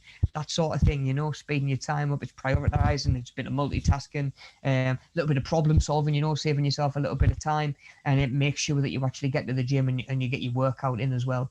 You know, of course, time management when it comes to making sure that you're there on time for consultations, appointments, personal training, classes. Because you know what, although I would always wait 5-10 minutes, and if somebody turned up late for a PT, I would start them at the start of the session and say, right, well, maybe just speed things up a bit. I'll make some tweaks along the way.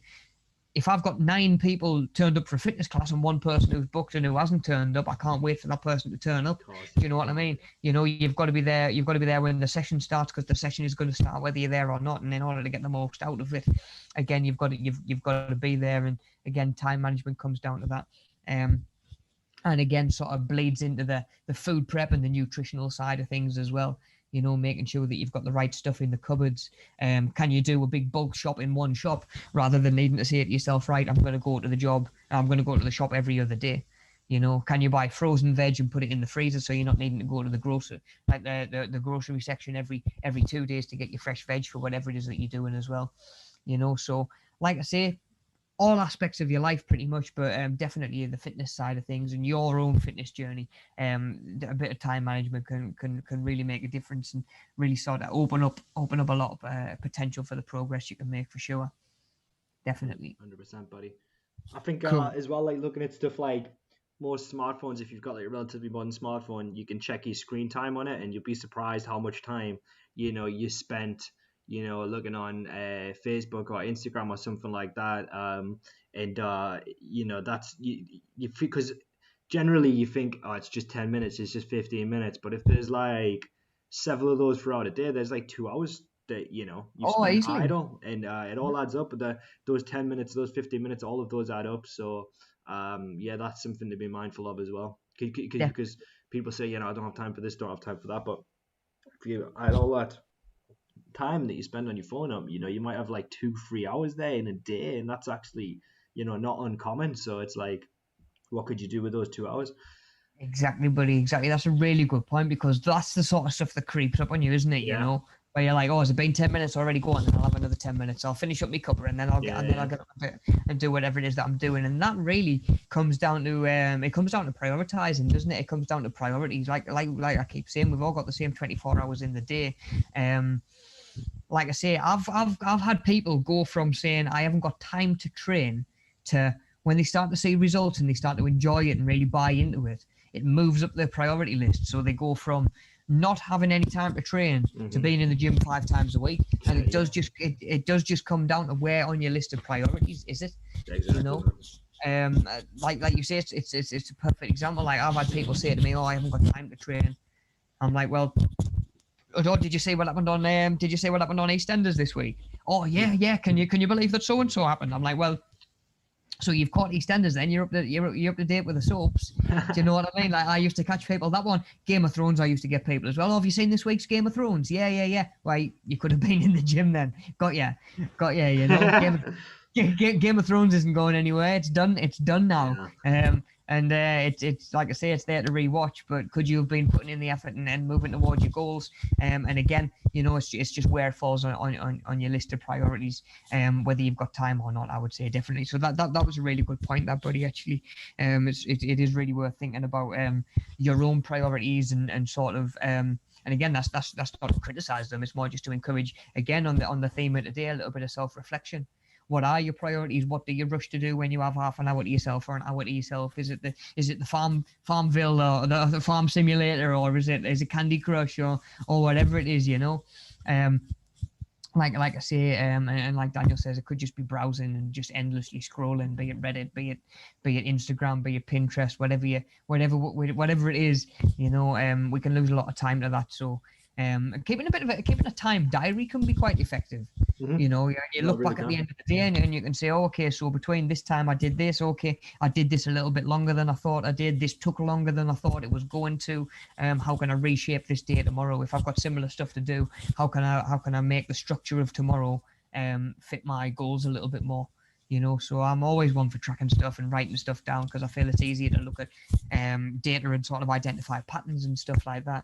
That might not be the way you work, but it's definitely something I would suggest giving a go for sure. Just like I say, it's easier to pick out stuff like that.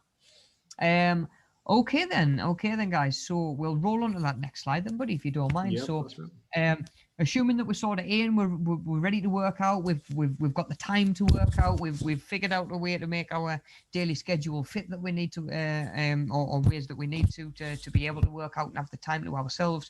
Are we ready to work out? What do we need? Yeah. So depending on what it is that you're doing, it might be, sort of, we're talking suitable clothing. At the end of the day, don't go. We sort of mentioned earlier on, don't go out for a 5-mile run in sort of flat-soled shoes. Sort of 70s footballer inspired short shorts and like a little string vest in the middle of winter. You're not kitted up for running. You're not kitted up for being outside in the cold. That's for sure. At the same time, we're thinking about other people as well, and the comfortability of other people. I.e., don't turn up for a yoga class in a mankini. When we're thinking about suitable clothing and stuff like that, because that's not going to go very well. Then we're thinking about suitable footwear. We sort of mentioned earlier on about different running shoes, not having flip flops or sandals on if there's weights being thrown around. Like I say, I had one last train in. They weren't heels, trying to think what they were. They were almost a house slipper. They were almost a house slipper. Remember I mentioned there was a blind lady that I was training once upon a time, and she used to come in the gym. I used to pretty much, one of the gym staff would take her in the changing rooms to get changed, and then come out and hand her over to me, because obviously I couldn't go in the changing rooms, and hand her over to me. I'd take her around the gym floor and do a thing, and I got her up for the gym floor one day. I said, "Don't, you've got your slippers on." I said, you've still got your slippers on. And what she realised was, when she'd sat down in the changing room to get changed, obviously whoever packed her bag for her had forgot to put her shoes in. I mean, she's not going to know any different. Yeah, she's just like, "Oh, my bag's packed, I'll get there." And then the lady helps us put my trainers on. And the gym staff had said, "Look, Dot, I'm really sorry, but your trainers aren't in here." So I had to think on my feet. I didn't want to, you know what, most people, if they weren't with me, if they weren't training with me, I'd have said, "Look, sorry, you can't go up in the gym floor in slippers." Yeah. You just can't do it. Now, because I knew she was going to be with me for the full hour, I was able to say, "Right, okay, we'll go away and we'll do these. We'll do a couple of bits that, I don't know, you can maybe do in just your socks, or stuff that would be safe to do in your slippers." I don't know if it's like the recumbent sort of almost armchair like cycle bikes, you know, if you've ever seen them, not like the proper cycling bikes, but the ones where a little bit more comfortable, you're a little bit more laid back. I'm like, right, get yourself in there, do 10 minutes on there, and I know that you're not going to be tripping anybody over with your fluffy bunnies like on the gym floor. But again, suitable footwear is a big thing. Sometimes it needs to be a little bit more specific. Again, when it comes to running, you can get properly sort of ergonomically designed shoes that fit the camber of your foot and the shape of your foot and your gait and stuff like that, like the way that your feet fall when you're running. You know, the science behind it's absolutely insane. Does everybody need that? Probably not. But, you know, if you're doing it seriously, if you're doing a lot of running, it's something, again, that I would recommend, you know, thinking about like just the right sort of footwear. Again, you know, it might be a certain sport. You know, you might go to turn up to, like, I lift in Converse quite often because they're quite like a flat bottom. They're quite good for lifting shoes. If I was going to come along and do like a media savvy 5-a-side or something like that, I couldn't. I'd need to come in trainers or something like that, you know. Sometimes you're outdoors, sometimes it's proper 11-a-side. Do you need studs? You know, basketballers wear sort of like high tops to give their ankles a little bit more support. So there's a lot more to it than just make sure you've got some trainers on. So again, thinking about the footwear that you're wearing when we're training. Water bottle is something that I'd always recommend. You know, the amount of people that used to come to their first fitness class without a water bottle. Do you know what I mean? I'd always say, look, I've got a drink for you. We had like metal beakers that we used to do the shakes in. So I'd be like, right, I'll go get you one of them full of water. When that person came back for session 2, they brought a water bottle with them. Do you know what I mean? But it is essential. It really is. You know, we've got to make sure we can rehydrate. I'm sure again, as we go back to gyms and things are opening up again, we're going to need to think about having our own water bottle rather than maybe sharing a communal water fountain that requires you to push down on the top of it. That sort of thing is all stuff that we're going to be thinking about going forward. But a water bottle is an absolute must. You know, I've just actually little bit of a tangent, but I've just sidetracked. I've just sidestepped into the world of stainless steel water bottles. Actually, like reusable stainless steel, made absolute game changer. I'm drinking so much more water. You don't have that sort of natural sort of plasticky taste to it. You feel like obviously the steel stays cooler for longer, so it keeps the temperature a little bit warmer. Because do you know what? Once I'd been in the gym, granted I was staff, once I'd been in the gym 8 hours for the day, and me water tasted like plastic from the bottle that it's been in all day, and it's lukewarm because it's at room temperature. So much harder to drink and get in, as you know. I used to put like a cola pre-workout in. I used to love this pre-workout. It was Coca-Cola flavored, mate. It was pretty much exactly, you know, when you used to go to like the corner shop or the ice cream van, you used to get like the 20 pence cola and stuff like that. Yes, like if you used to let them melt and just drink them, it tasted exactly like that, mate. I was an absolute fiend for this. It wasn't pre-workout, sorry, it was amino acids, so I was drinking it every day. But then it got to the point where the plastic water bottle was actually absorbing some of the taste. So like even when I was just putting water in it, it still had like a faint taste to it.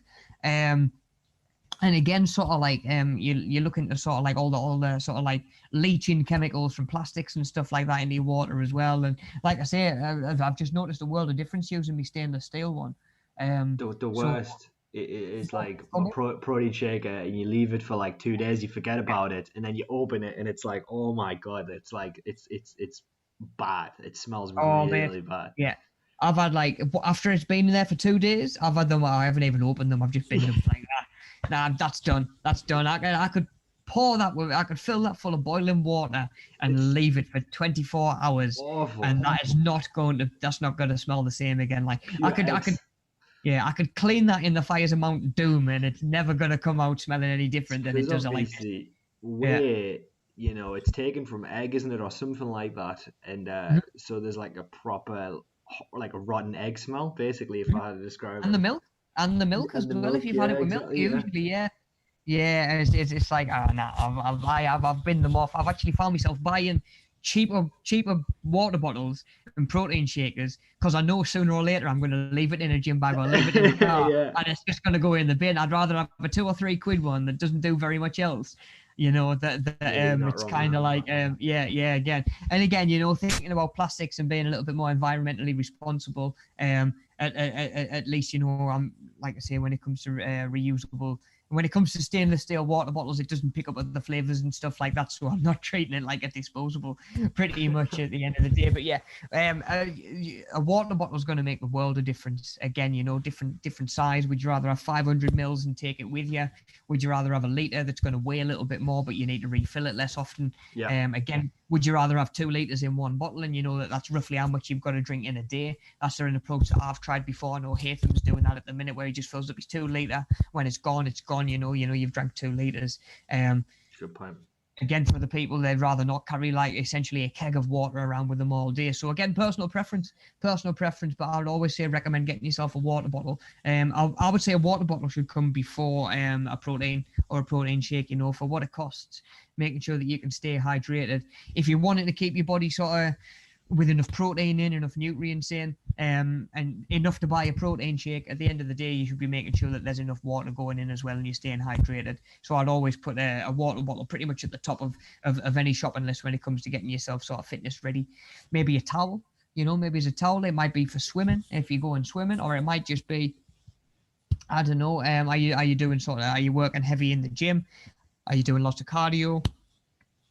And again, sort of thinking about wiping machines down for other users to sort of follow you on again, especially thinking about things opening up as we're sort of going back to gyms with COVID still sort of there. Do you know what I mean? It's not done. It's not done by any stretch of the imagination. It's still something that we need to be vigilant against.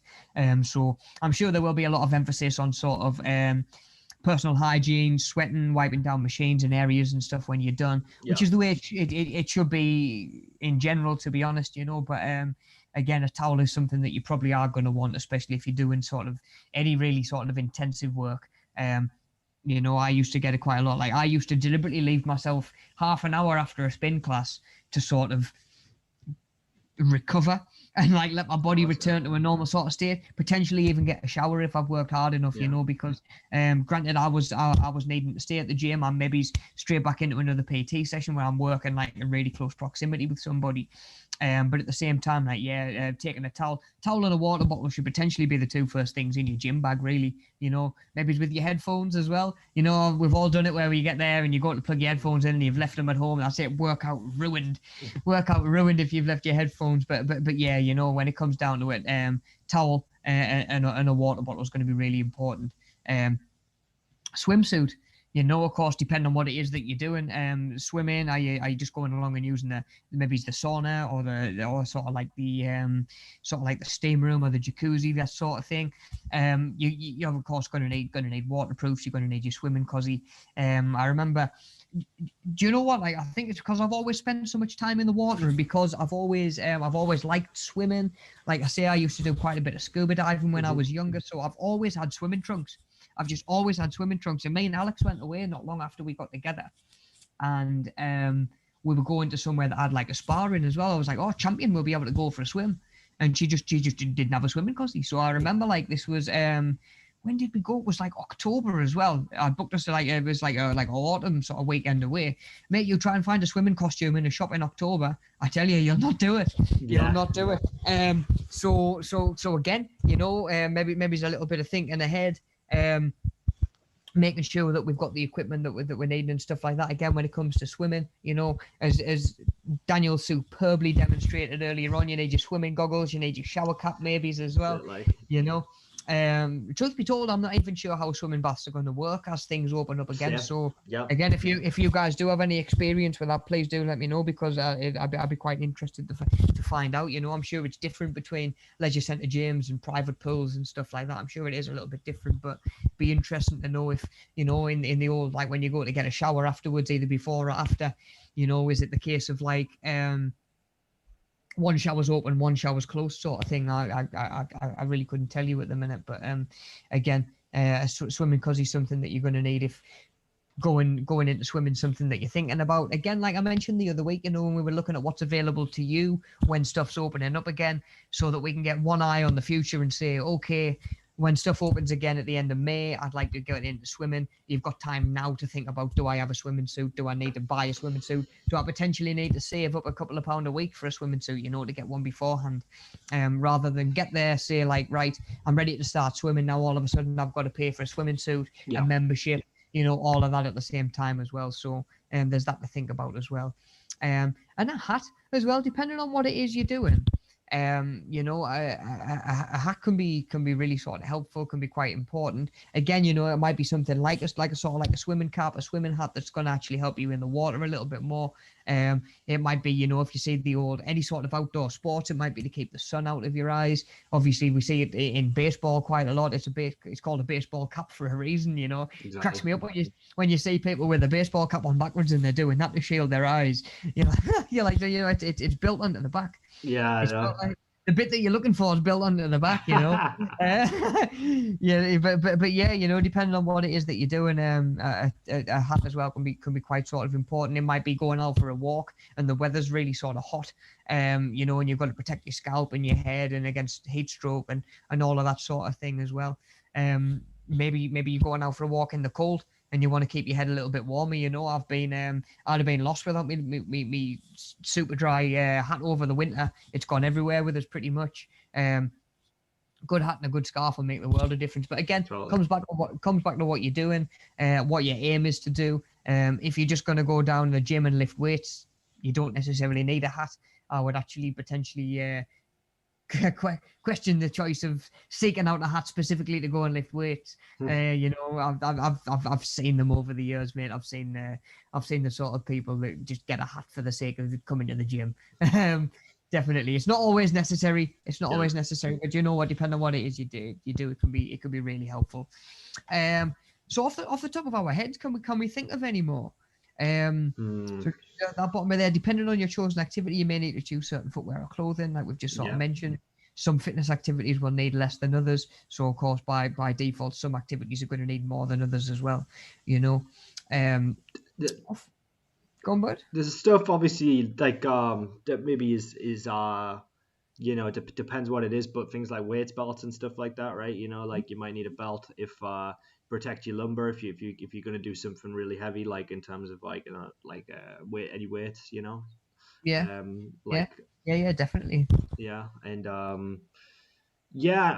some other stuff that's like preference as well. Like I know that a lot of people use like wrist straps when they're like doing deads or something like that, and I mean that might be preference. And I know some people say that you shouldn't do that because you should build your grip strength. So I don't know. It depends what you're doing them for, doesn't it? Again, there's a time and a place. If you're trying to put as much weight through your quads and your core and your lower back as you can, the sort of grips can be quite helpful, you know, be it gloves or be it the actual straps.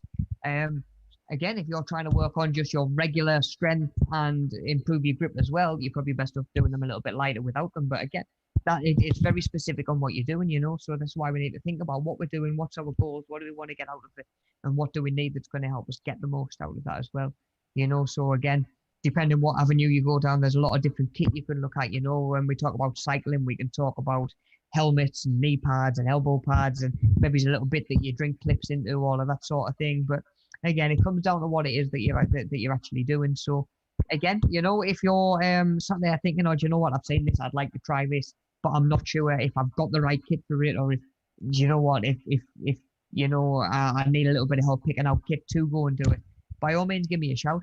Do you know what I mean? I've got a little bit of experience with stuff like that, you know, even when it comes down to like, oh, I'm taking up like a yoga class, I'm better off suited with sweat, like jogger bottoms, or like actual sort of like almost like the skin tight leggings.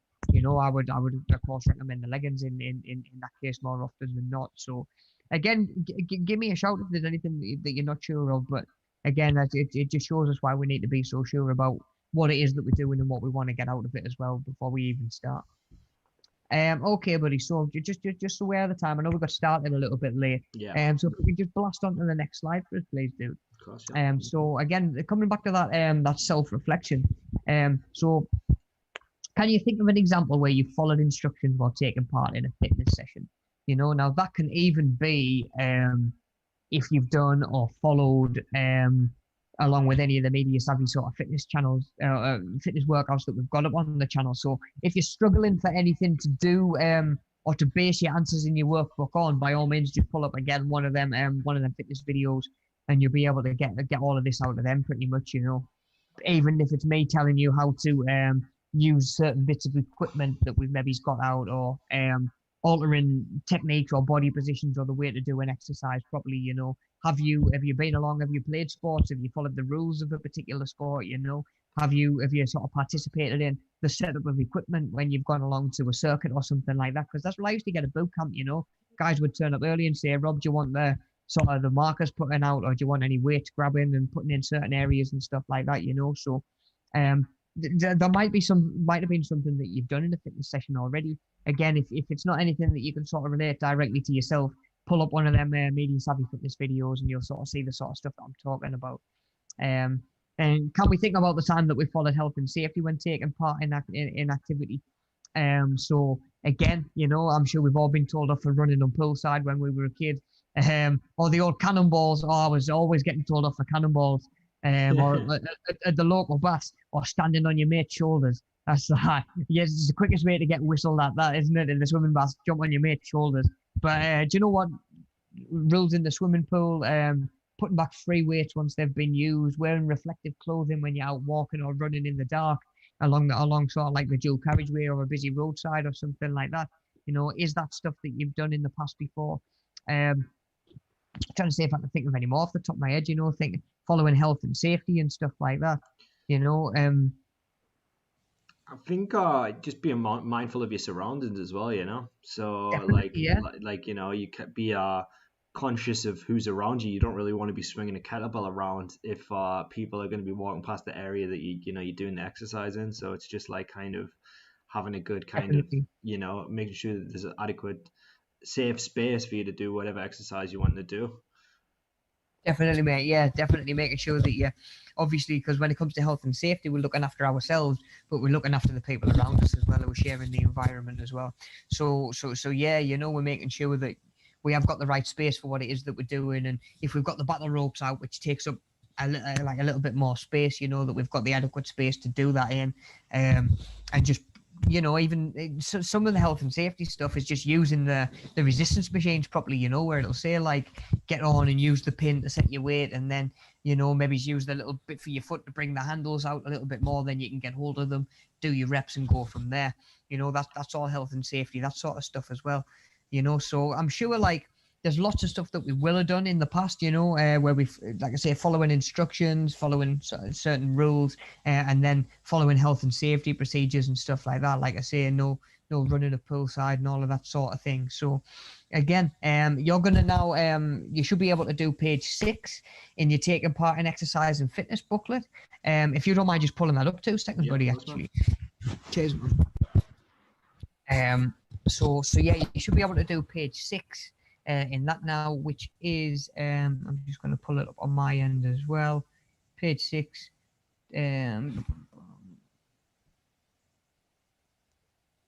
Oh, come on, man. So page 6, taking part in exercise and fitness. Where we at? Right, so page 6, we've got, where are we? Cool. So actively participate in exercise and fitness activities and demonstrate time management skills, appropriate dressing, following instructions, and following health and safety guidelines. Yeah. Cool. So kind of what we were just on about there. So we've talked about time management. So describe how you've demonstrated time management skills, even if that's just been sort of I don't know, using sort of like your rest time during a session or something like that, making sure that you're actually even just logging on time to make the start of the session, in the morning, as we're starting on a session, listing examples of your clothing and footwear for fitness activities you've participated in. That's not just across the duration of the course, that is actually, that can be anything that you've done, be it walking, running, sports that you've done, activities that you did at school, sports day, that sort of stuff. And specific sort of clothing and footwear that you've used. Then we've got, for part C, 2 examples of when you followed instructions that have been given to you by an instructor during a fitness session or sports session. Again, that's specific rules, getting stuff set up, all of that sort of stuff. And then section D, give at least 1 example where you've followed health and safety guidelines before, during, and after a fitness activity as well. So kind of what we were just talking about there. If it's easy enough for you two, buddy, can we just bounce across to the PowerPoint again, 2 secs? Yeah, of course. Yeah, cheers, man. And then we'll get a look at the next bit, see what our last part of the fitness booklet's going to be, and finish up the slideshow for the day. Because we're getting onto that time. So back on the presentation, looking at the improving your own strength slide. Again, so just to sort of sum up the day's session and sort of bring it home to ourselves and apply it to ourselves. So some people are good at individual exercises such as squats. Others are more confident in sort of strength training or endurance in general. I've mentioned before that I've always been better at cardio. When it comes to strength, naturally, I'm only about 65 kilograms. So I'm not going to lift as much weight as Thor Bjornsson, at the end of the day, or Arnold Schwarzenegger. So I'm better suited to longer distance, like I say, cardio, endurance sort of training, that sort of longevity. So again, we're all different. So above are a few random exercises and fitness activities to get you thinking. Now it's time to look at your own strengths. So again, thinking about what do you enjoy? It could be a fitness class, a sport, or even housework. I mentioned earlier on, I love my basketball. I'm no good at it. But if someone says to me, do you want to come shoot some hoops? I'm going to go along and I'm going to get some exercise while I'm doing it as well. You know what I mean?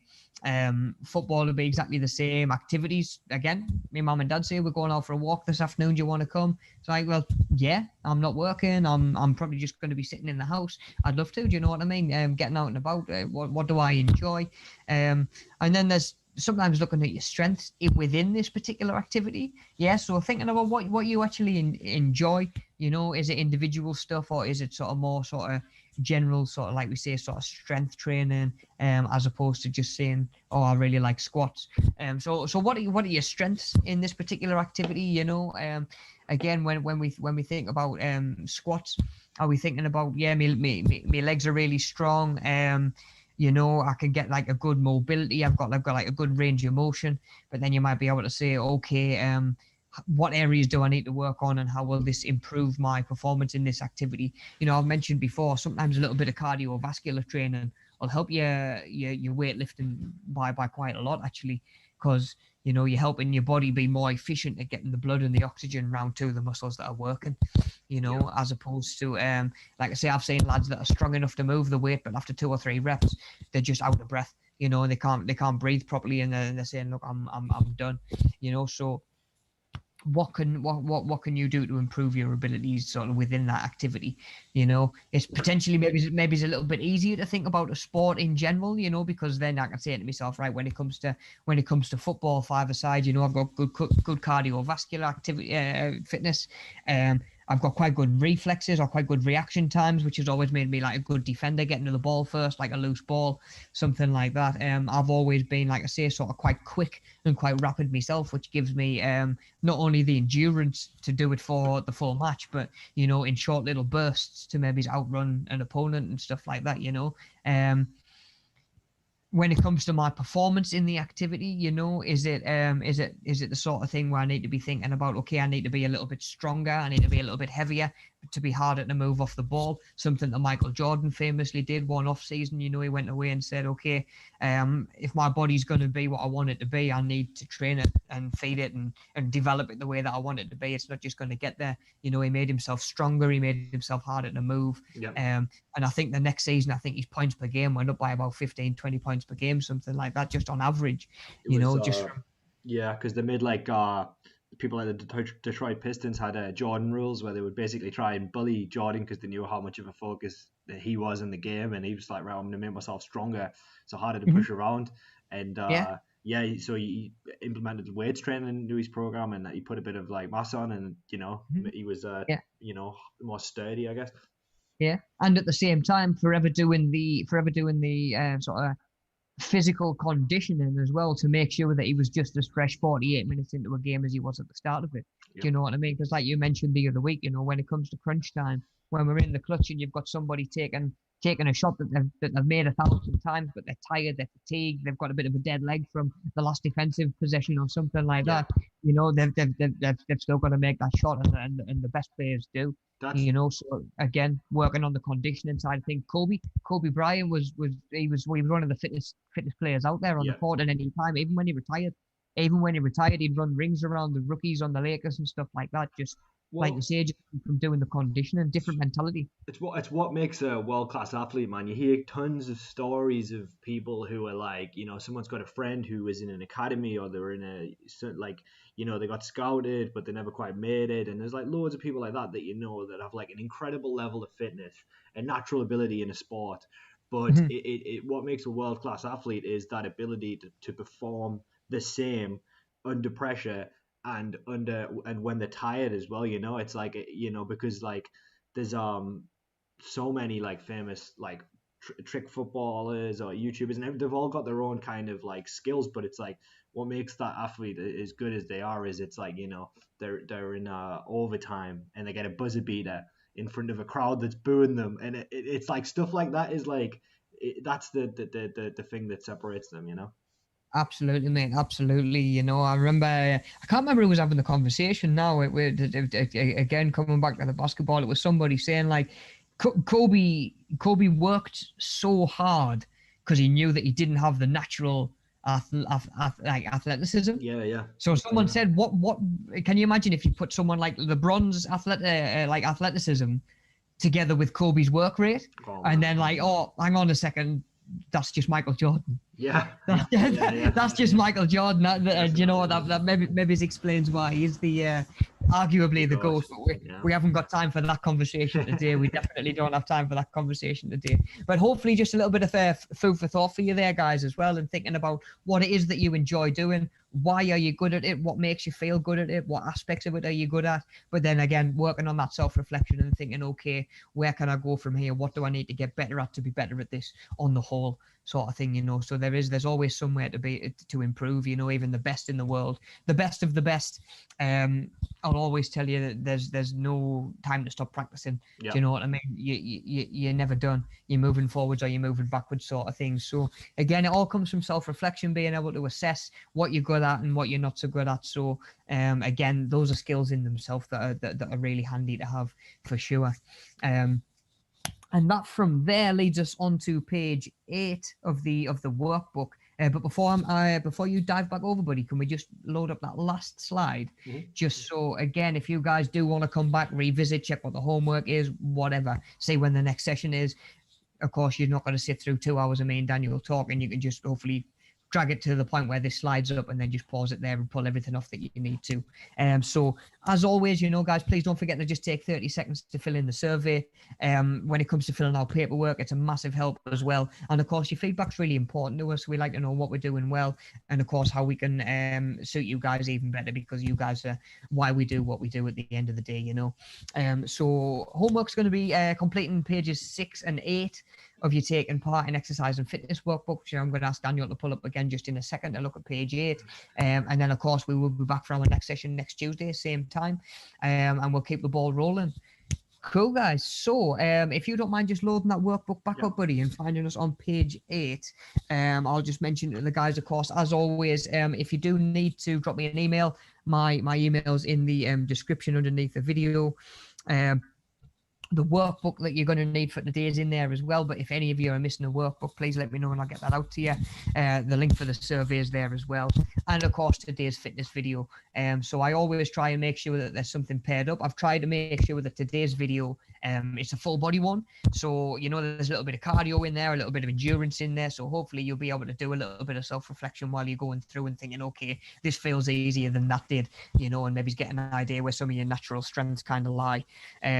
But yeah, and then all the other learner infos in there as well, learner handbook, and just all the other links are in there under the description as well. Cool, right. So just before we finish up, we'll just get a quick look at page 8 in this workbook, and page 8, as we can see, is choose a fitness activity you've participated in. We'd normally say during the course, but because we're online and we don't have that, we haven't got a lot of the facilities and activities that we'd be used to. We'll just stay sort of in general, you know, activities that you've done and participated in. What do you feel you were good at, and what areas for improvement do you think that you've got?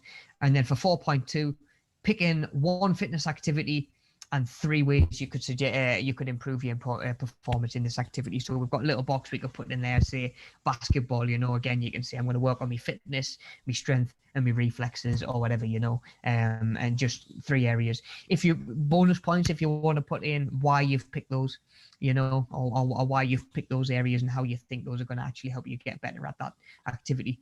And cool, that'll do us for today then, guys. Have you got anything to add, buddy, before we roll? I think that's it, mate. I think that's pretty much everything, dude. Yeah, just the survey and the workout video in the description, and yeah, I think that's it.